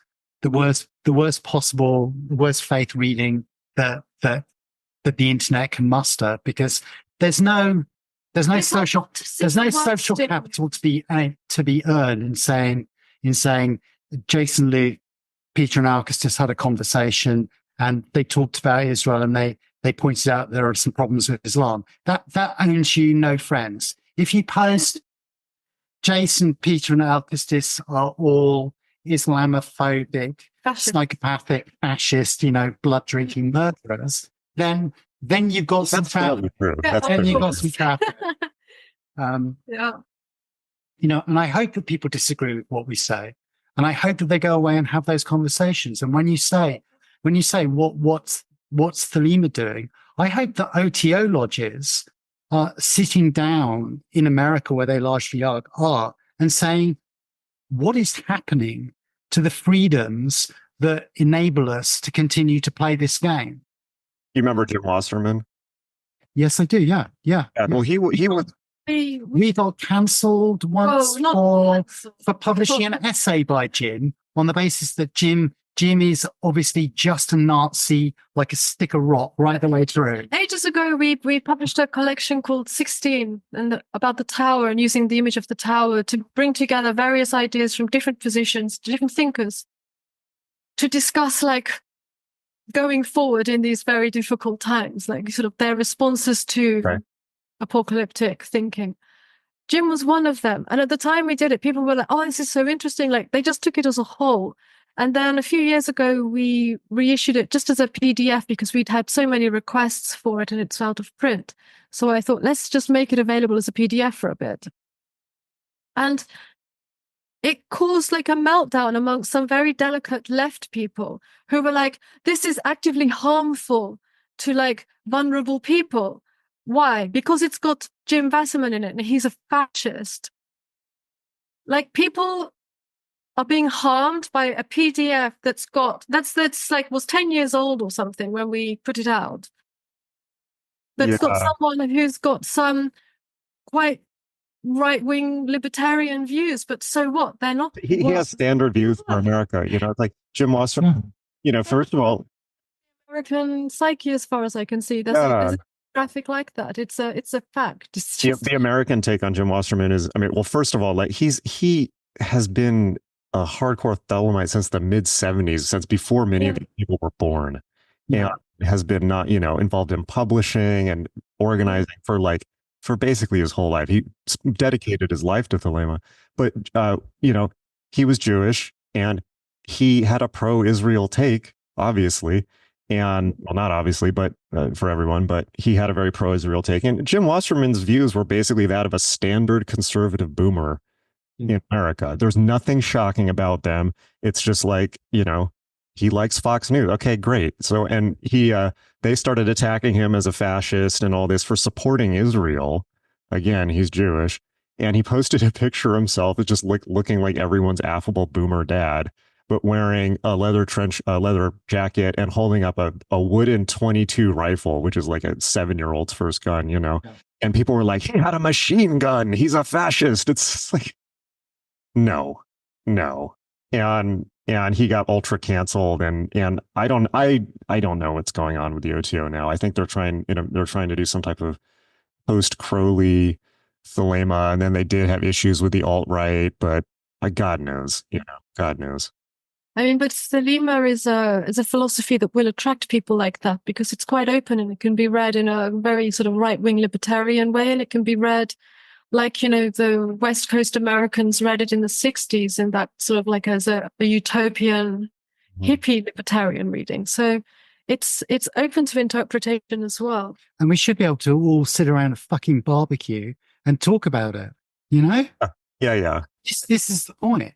This is the views and the beliefs and the worldview we have makes us all outsiders. Right. That's the point I try to make people. We're all fucking Satanists to them. It's like, I know you're elaborate Vajrayana Sufi thing, but they just think we're Satanists. Yeah. I think one of the problems now is that the internet has destroyed the underground, and we used to be part of, like, occultists used to be part of an underground. And what's happened is that there is no underground anymore. There's no underground music. There's no, like, everything's in the same big swimming pool called the internet. Everything's accessible. Everything's on the same level. There's no sense of time. There's no historicity. There's no sense of place. You're all dislocated. You're all disembodied. And in this kind of conflict with other people that you're seeing, but not understanding, not feeling. But this disappearance of the underground, which, like, Peter and I grew up with, we're children of the 70s. And we were the perennial outsiders. We were always interested in the alternative things, the things that set us apart. You know, we were the odd kids at school. And that doesn't seem to be a thing now. It seems to be that there's just this one monoculture with competing voices. And another thing that I think that is one of the effects of this is that used to be that different underground groups would have their own languages, for instance. They would have ways of speaking amongst each other. But now all of this has been, like, brought out of the inside or the underground and into the monoculture. And so people are speaking or trying to inflict their specific jargons on everybody else. So if you don't say the right things and speak in the right way and demonstrate that you belong to this, you know, self-righteous group of people that have the correct opinions, which change every 2 weeks anyways. It used to be that you're not supposed to understand other people's jargons. They were secret languages. They're occult languages. They're languages you speak amongst insiders. But now they're ways of excluding you from being okay. Or, you know, there's a way of creating a distance between the people that don't speak right, the people that say the wrong opinions, the people that use language wrong, from the group who have declared themselves to be like the priest class or the arbiters of, like, the moral rectitude and things now. I call them the hallmonder class in society. Yeah. And they're the Christians. You know, they're the Christians that we are fighting against. It's just some of them now are pretending that they're occultists, and they're not. They're Puritans. You know, if you're enforcing the values, that are held by the mainstream culture, then you're a Christian. But if you're enforcing Sure. your values on any other person, what is this? Yeah. Yeah. It's, Right. you know, live and let live. I think that people would, you would think that people, well, so this is why I think it's so important. You mentioned barbecue, getting together on a barbecue. It's like, there's got to be, there's always a danger in systematizing and making something into a monolithic structure, but there's got to be at least a few things that we can all agree on, because we're all Satanists to them. And so I know every occultist person needs to have their ultra tailored trip that they're on. It's like, I get it. No two drug trips are the same. But we should at least be able to get together on the fact that we like drugs, it's like, metaphorically speaking, right? So, and I think that the image of Babylon militant is, for me, that's the best option. After half a quarter of a century of doing this, I think that's my answer. Well, I think with the age of war that we're entering into, it's inevitable, and it's going to happen. You're feeling it. We're feeling it. People who correspond with us are feeling it. It's gonna get hotter. It's going to get hotter. How do you? It's not just Babylon militant. It's like the fullness of Babylon, because the other aspect is that we are traumatized by what's happening to us, and to come through also the various things that have caused conflict in the occult scene, this small group of people. Babylon also offers a way to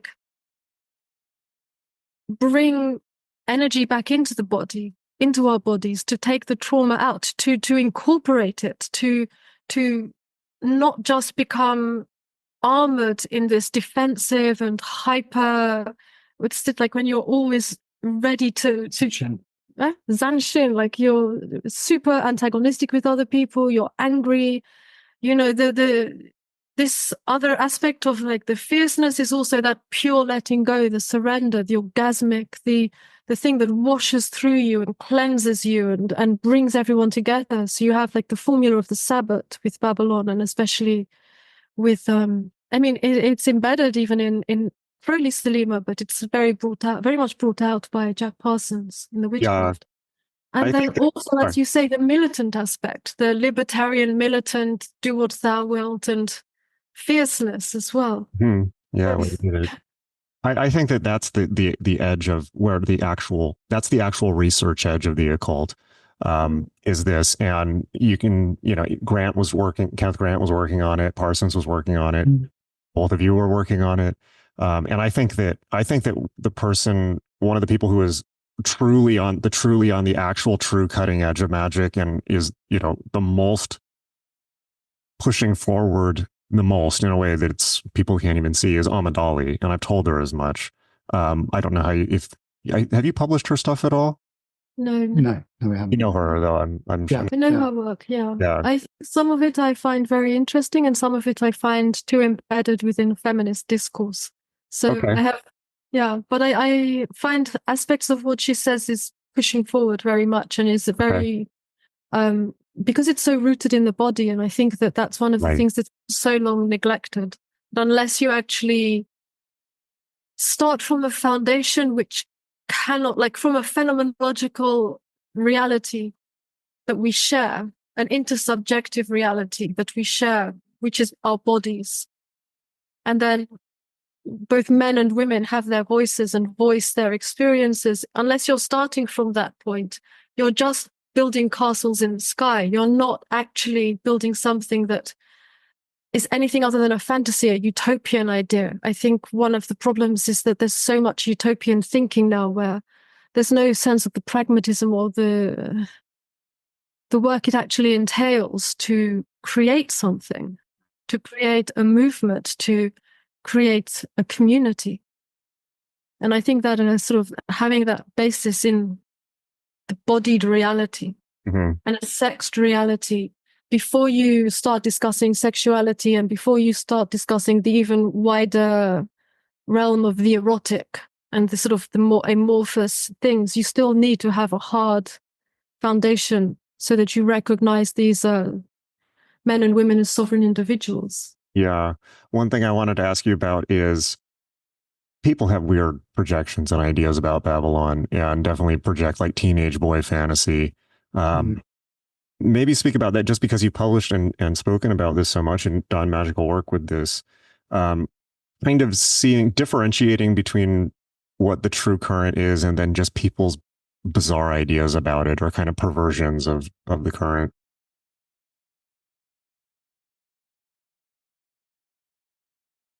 I guess the iconography doesn't help.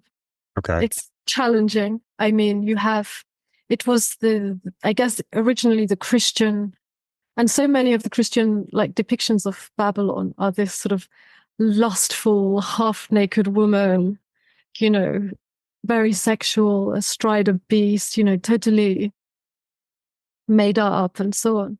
So this can be construed. Men are also programmed to read these things as availability. And this is partly because there hasn't like sexual availability. And that nuance of where the woman's personhood is acknowledged. I think porn has done a lot of damage to the way men regard women, particularly in their, as sovereign individuals, as equal. So I think that's one of the issues. Like if your diet includes a lot of pornography, you're going to have already set out on the wrong footing with women and with understanding Babylon. You have messed with your sexuality to the point that your sexual response and the way you read women will be keyed into this more than it is to your like present moment, to your presence, to your being with another being. And I think that's one of the big problems now. I agree. I think internet porn has done tremendous damage to the society, and I think that people like to talk about social media as a root cause of breakdown, but I think the actual thing is probably internet porn underneath that. They're both bad, but it's like cancer, Yeah. So I think that the traditional iconography or visual images of Babylon can be read in multiple ways. And so what was initially like a challenge when Crowley takes this image and shows, but here's a woman who is free in her sexuality, who's expressing it, to men who have been like exposed to commodified pornographic images of women and video. I think that they just can't read that in that sense. They don't possess the ability to see women as human beings. What's a better way to, just for now, for now, for 2024, to express this in a healthy way to the people who are listening to this, who most of whom I think are sincere, I hope. What's a way forward to express that to people that's a healthier way to look at it? For both men and women, I would say that the way forward is to focus on their own bodies and their experience of Babylon in their body. To understand, first of all, alone and then in touch with another person, what it is to awaken those senses, that having that felt sense of yourself in a transformative state when you're incorporating her, when you're possessed by this spirit, when her spirit is animating you, that experience wipes the visual projection. So rather than projecting some sort of fantasy idea, you're actually birthing in your own body the sense of what she feels like, awakening in you. For male and female practitioner? For male or female. Okay. I mean, because when you are because I have spoken quite a bit with like gay men as well as women. So I know several male devotees of Babylon that experience her as well and experience this sense of her coming into you. and filling you, and the way that it expands and transforms your inner world in a way that is so separate to the iconography. But when you see the iconography after this experience, it makes sense because it's breaking through everything. It's just pure ecstasy. It's that but beyond, I guess it's tantric. Babylon and the Beast is a tantric image, and we don't have a problem seeing images of like dancing naked dakinis, riding beasts and holding weapons, and the way they're imagined. So I think a lot of the problems is with the iconography of Babylon is being subjected to feminist readings, which are very biased because they wouldn't necessarily critique a painting or a sculpture of Kurukula or Tantric Dakini, which is like, as a beautiful 16-year-old girl. There's a tendency with the modern discourse to like condemn beauty, to condemn, sexual jouissance, like that's what the image of Babylon is, but it's read both in a pornified way by men and in a sort of critical feminist way by women who are trying to, attack the way they feel men are subjecting them to the male gaze. And it's like, it's so much more complicated than that. But that image is like a tantric dakini in her ecstatic state with her consort. Yeah, thank you for that. Thank you for expressing both sides of that. I hadn't thought about it like that before. Yeah, I guess I misunderstood from both sides. Yeah.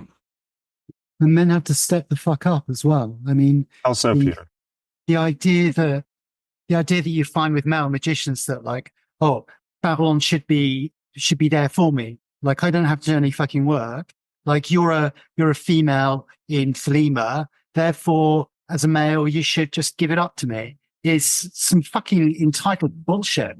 Like, there are a lot of men who just don't do the work on themselves. They don't go back to Revelation and go, oh, it's the kings of the earth who pour their blood into her cup. It's not you sitting on your ass playing Call of Duty in your fucking hey, I like smoking weed. I love smoking weed, sitting on my ass playing Call of Duty. That's one of my favorite pastimes. Yeah. No, but I know what you mean for sure. There's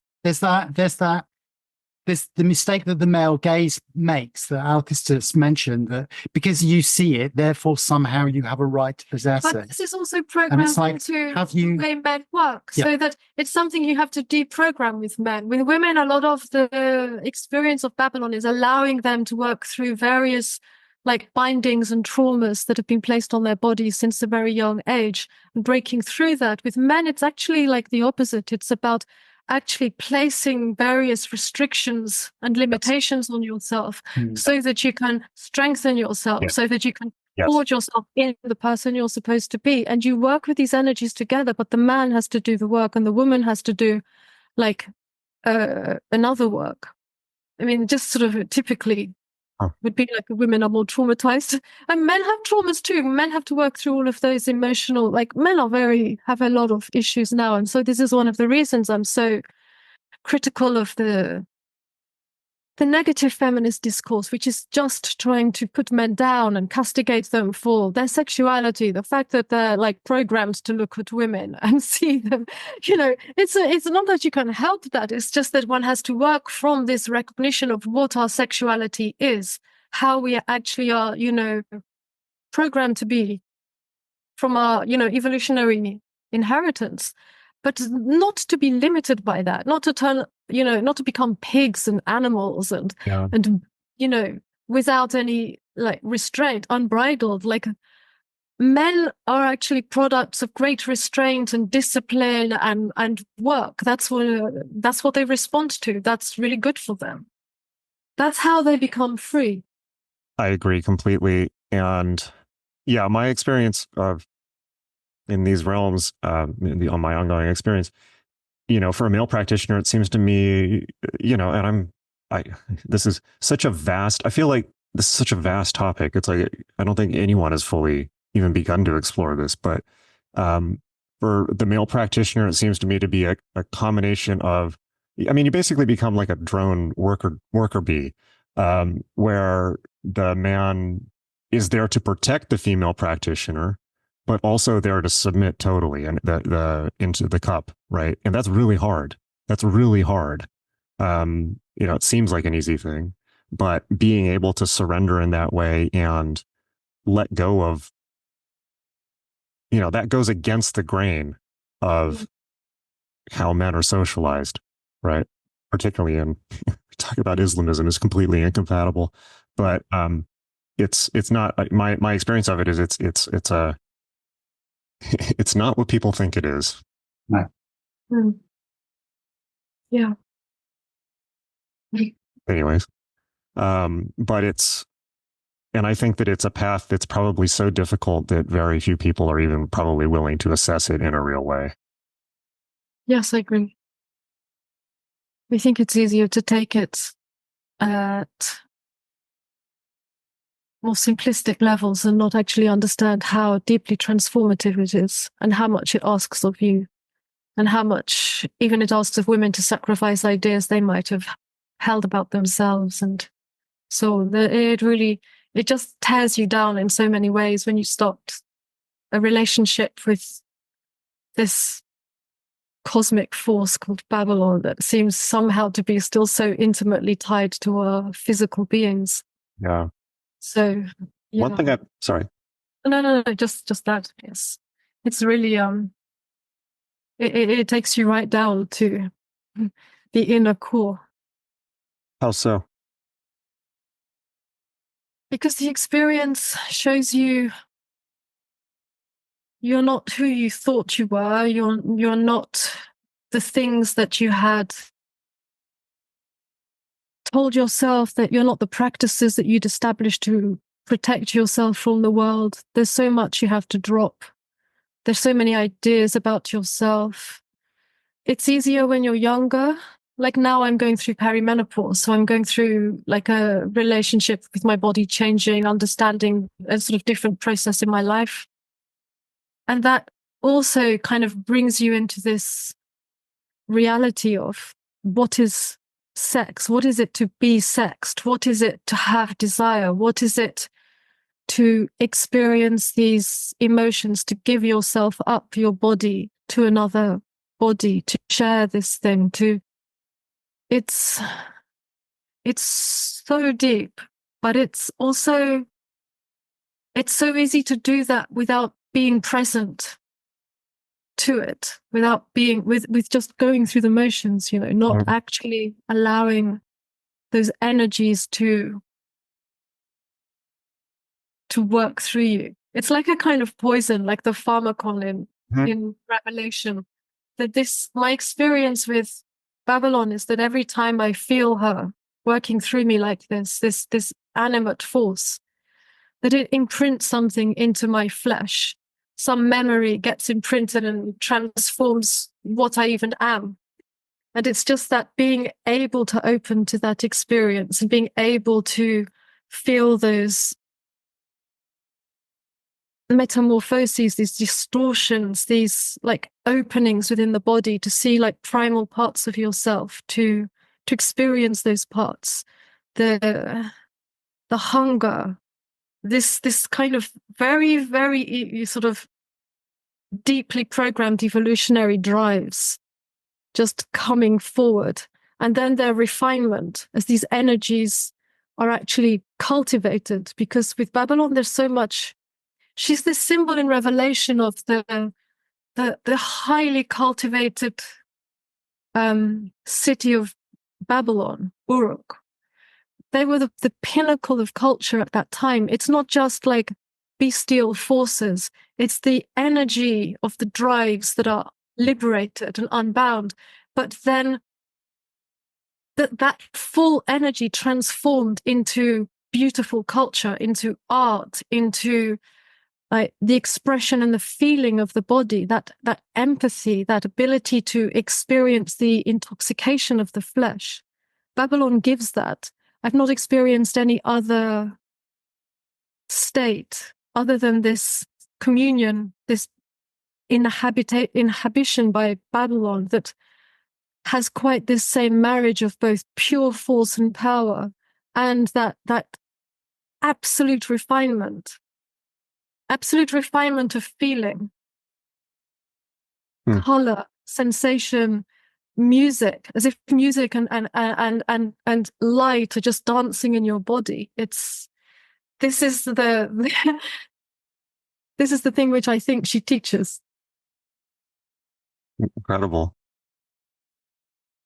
One thing I've never been clear on is the relation between Babylon and other goddesses, because you have some people saying, well, all goddesses, women are all goddesses, they're all the same goddess.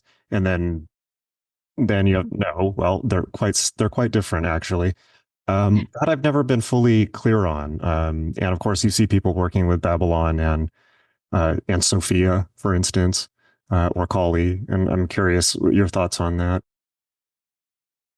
I'm sure everybody's got a different understanding, but in my understanding, it's that the Babylon is a primal force which is phantasmically revealed to us through this image which John captured in Revelation and then passed down, appears in Dee, in Fortitude, and in Aleister Crowley again as the Scarlet Woman. And so this image of the woman astride the beast holding the cup, this is very different, and it's culturally located in that it has meaning for people that have grown up in a broadly Christian culture. It's a goddess that is speaking to the constraints that were placed on her at a particular time in history, the particular moment. I find that the roots go much further back into this sort of Inanna Ishtar, and well, they're plural goddesses even, because you trace back to Babylon. But even then, these are goddesses that belong within their own time and place that people relate to in specific ways. She's emergent. And she's speaking specifically, I think, to people who come from a Christian cultural background where they've been bound or limited by those beliefs.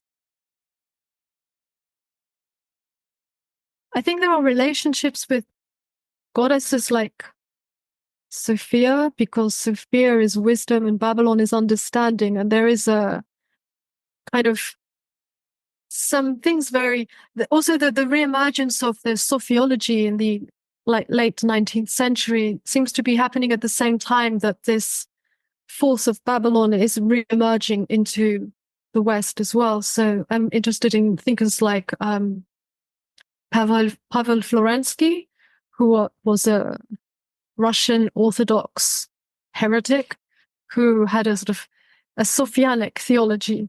And there are very interesting things he says, which I find relate to my experience of Babylon. But there's something else. There's something very carnal about Babylon, which is, embedded within Revelation as well. This carnality, the importance of the sexual drive. I think we're in a time of crisis, and it was a time of crisis when personal crisis as well as, cultural crisis, when Crowley had his vision in the desert. His visions in the desert.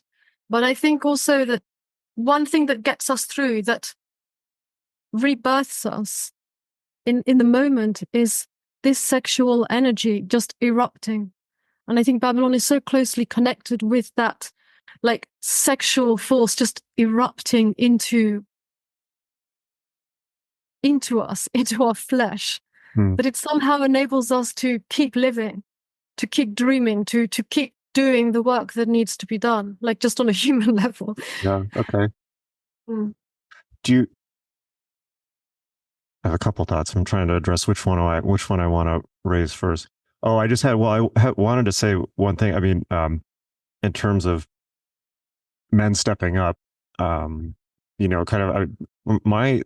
curious what you think, Peter. My thoughts on that, or something along how men are required to step up in regards to that, is something along the lines of being willing to take second place to female practitioners when needed, which is, or period, which is really tough for a lot of men.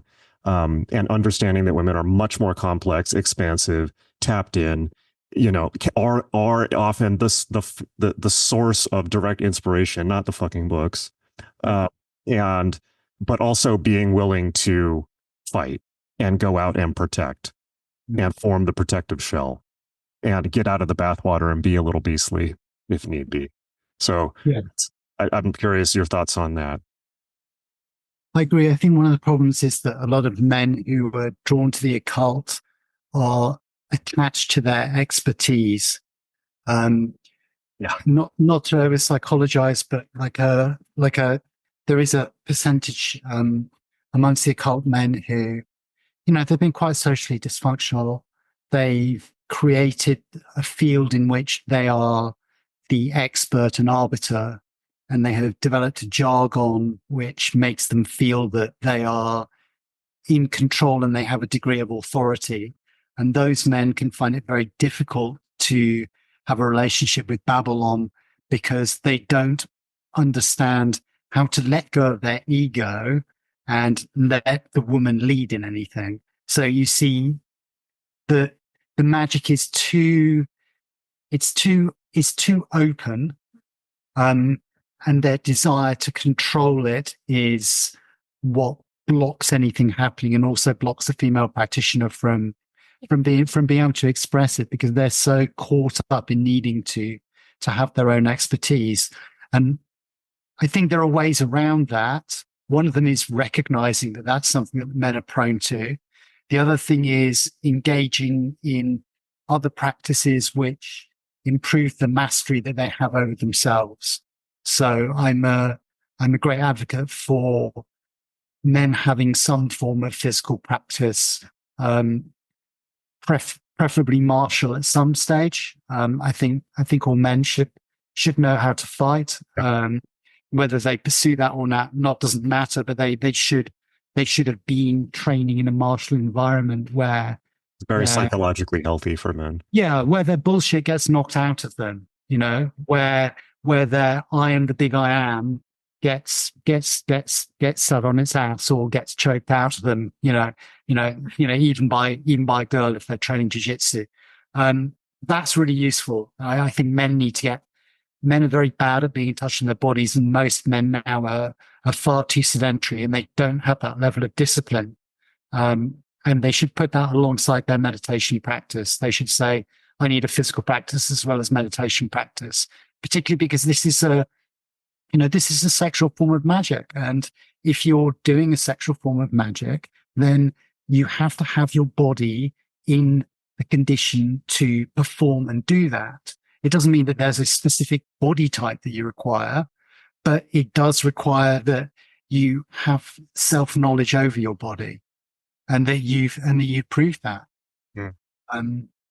But then again, it's, and again, being able to negotiate with a partner, and then to also understand that many men in magic have quite a fragile ego around this, and be able to say, well, look, okay, like, why don't I let you create the set? You can do the banishings, you can do all of your big magical stuff, but when we get to the actual meat of the ritual, like when you're actually in a possession state, you lead.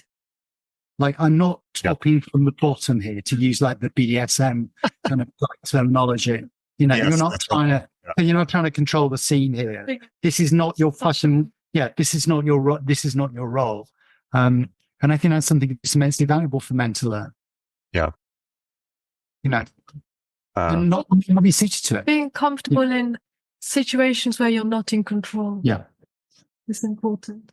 For sure. Psychedelics can be good for that, but they can also go the other way too. And I think that, all that stuff of like the book, like all my expertise, the books, I know this, that. I mean, I can do that too, but it's like at a certain point, particularly, when the book path and the academic and doing everything the right way, and that I think is actually fear of magic. It's not magic. It's a wall that's being constructed to keep out something that is inherently impossible to understand, rattling at a very deep level, and often disturbing and deeply rattling to somebody's sense of individuality.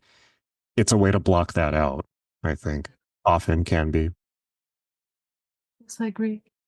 The second, go ahead. I think men are often very good, like as Peter was saying, at the structural elements around it, the formal aspects of it, and that, like, the core of spirit contact, where you don't know where it is going to go. That sort of, whether it catches fire, that's the harder bit, I think, to be able to go with and to navigate through. Yeah. Interesting.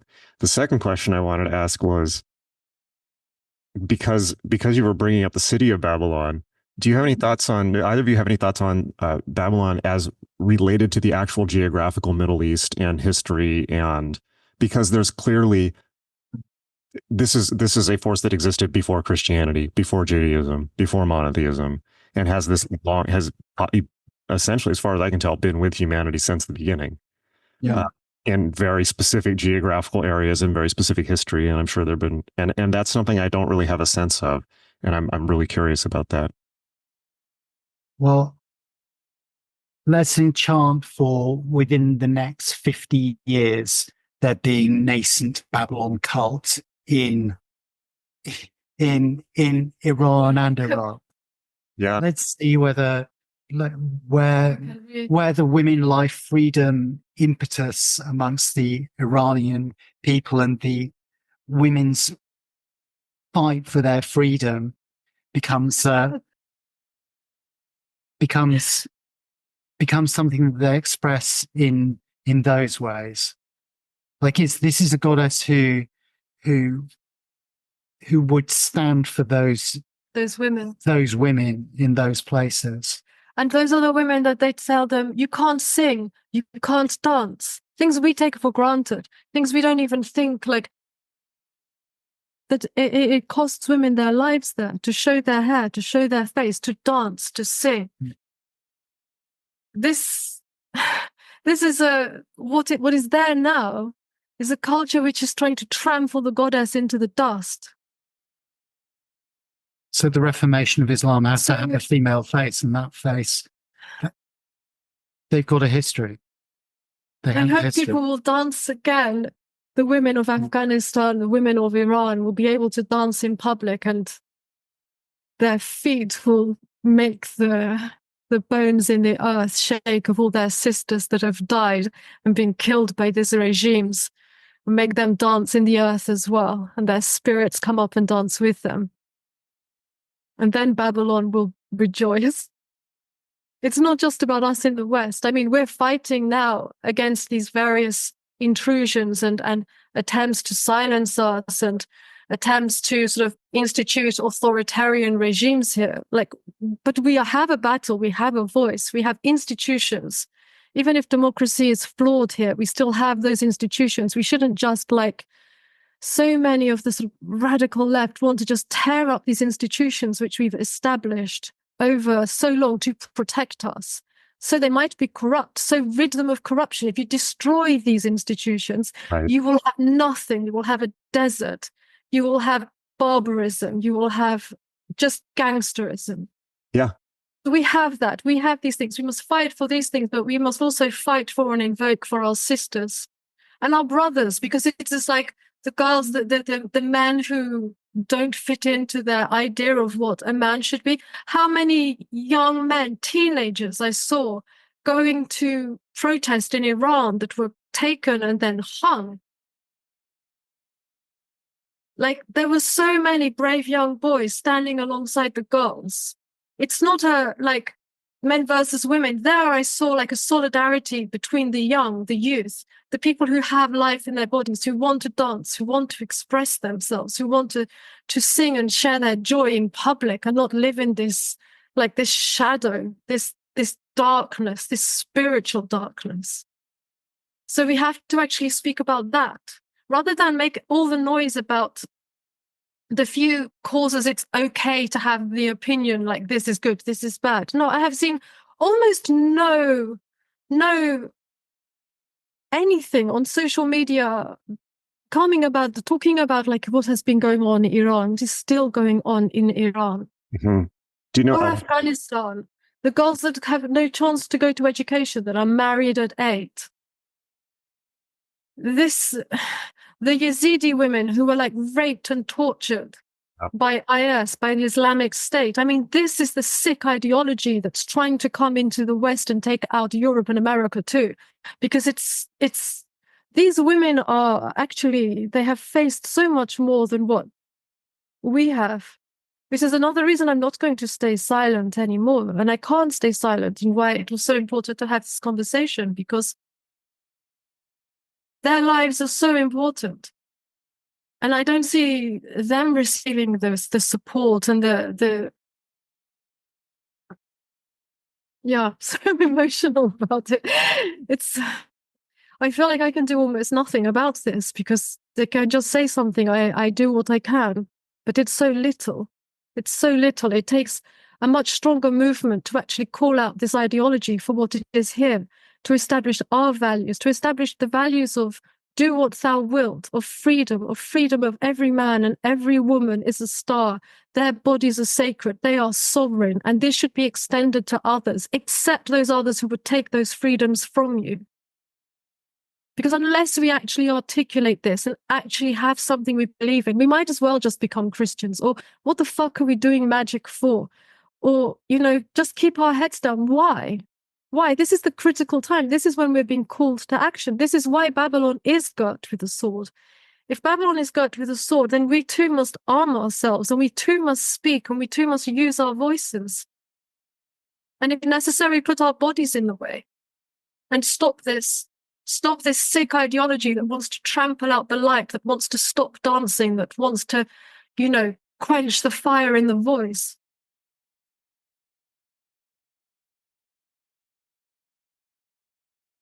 There is actually, if we're brave enough, there is meaning in life now.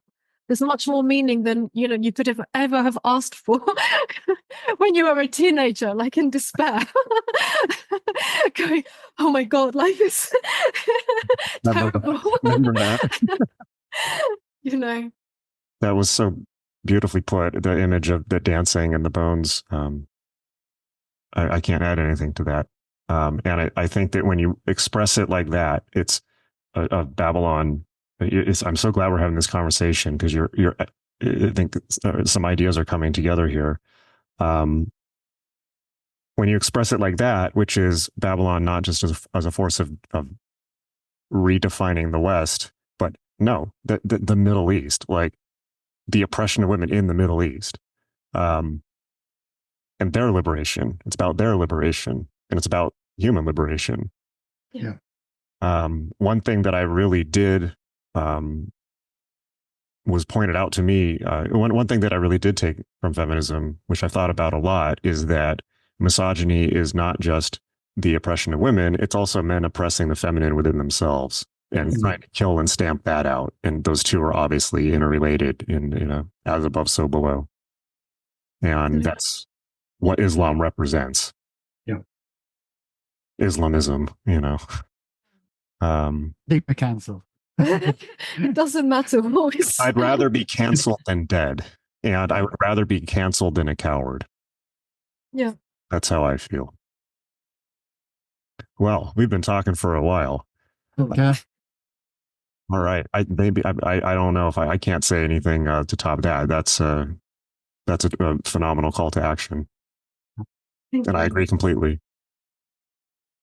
I guess seeing your posts made me realize that the time for being silent about these things are over, and the time to act and to speak are here. Well, thank you. You say, you have a feeling of, one person always has a feeling that they can't do anything. I feel that way. I just feel like I'm sitting here watching everything collapse. And, but, a lot of people together can do a lot. Gurdjieff said it only takes 8 awakened people to change the world, So I think in terms of, I'm sure that there will be people that come out of the woodwork to say this, that, and the other after, but it's the same with what's going on right now. Those are the loud minority. The vast majority of people, I think, are on the same page. And I think that people, it's just of the nature of people who are sensitive and deep thinkers to not just go off just start spouting off and attacking things. So it's like the people usually stay quiet and think things through. And so I'm really grateful that we had this conversation. And I suspect that most of the people, I think that people who are listening to this will take a lot from it, and probably most will agree on some level. And if they don't, let's talk about that 20% of wiggle room. So, well, thank you very much. Where can people buy your books? Thank you. Where can people buy your books? Come to our website, scarletimprint.com. Or we have some stockists in the US, like Miskatonic Books are great, and Dark Star. And was it Dark Star that were attacked recently? Yeah. So, I just talked to them the episode. Yeah, we listened to them. Yeah. They're also Babylon devotees, so that was really nice. Interesting, right? It's like interesting. All this stuff is kind of bubbling. The cult is spreading it out there. Yeah. Yeah. So, some of our books are on Amazon too, so you can find us. We're on social media on what are we on? Instagram and Twitter. Substack. Peter's on Substack. Oh, Peter's on Substack. Read Peter. He's on I was just reading your article on Parsons, which you couldn't get to, but this is maybe next time we can talk about Parsons. That'd be great. Have Peter on his own, and I'll just like he's much better. He's better at talking than I am. This was a wonderful episode. Thank you so much, both of you, for being on. It's lovely. Thank you, Jason.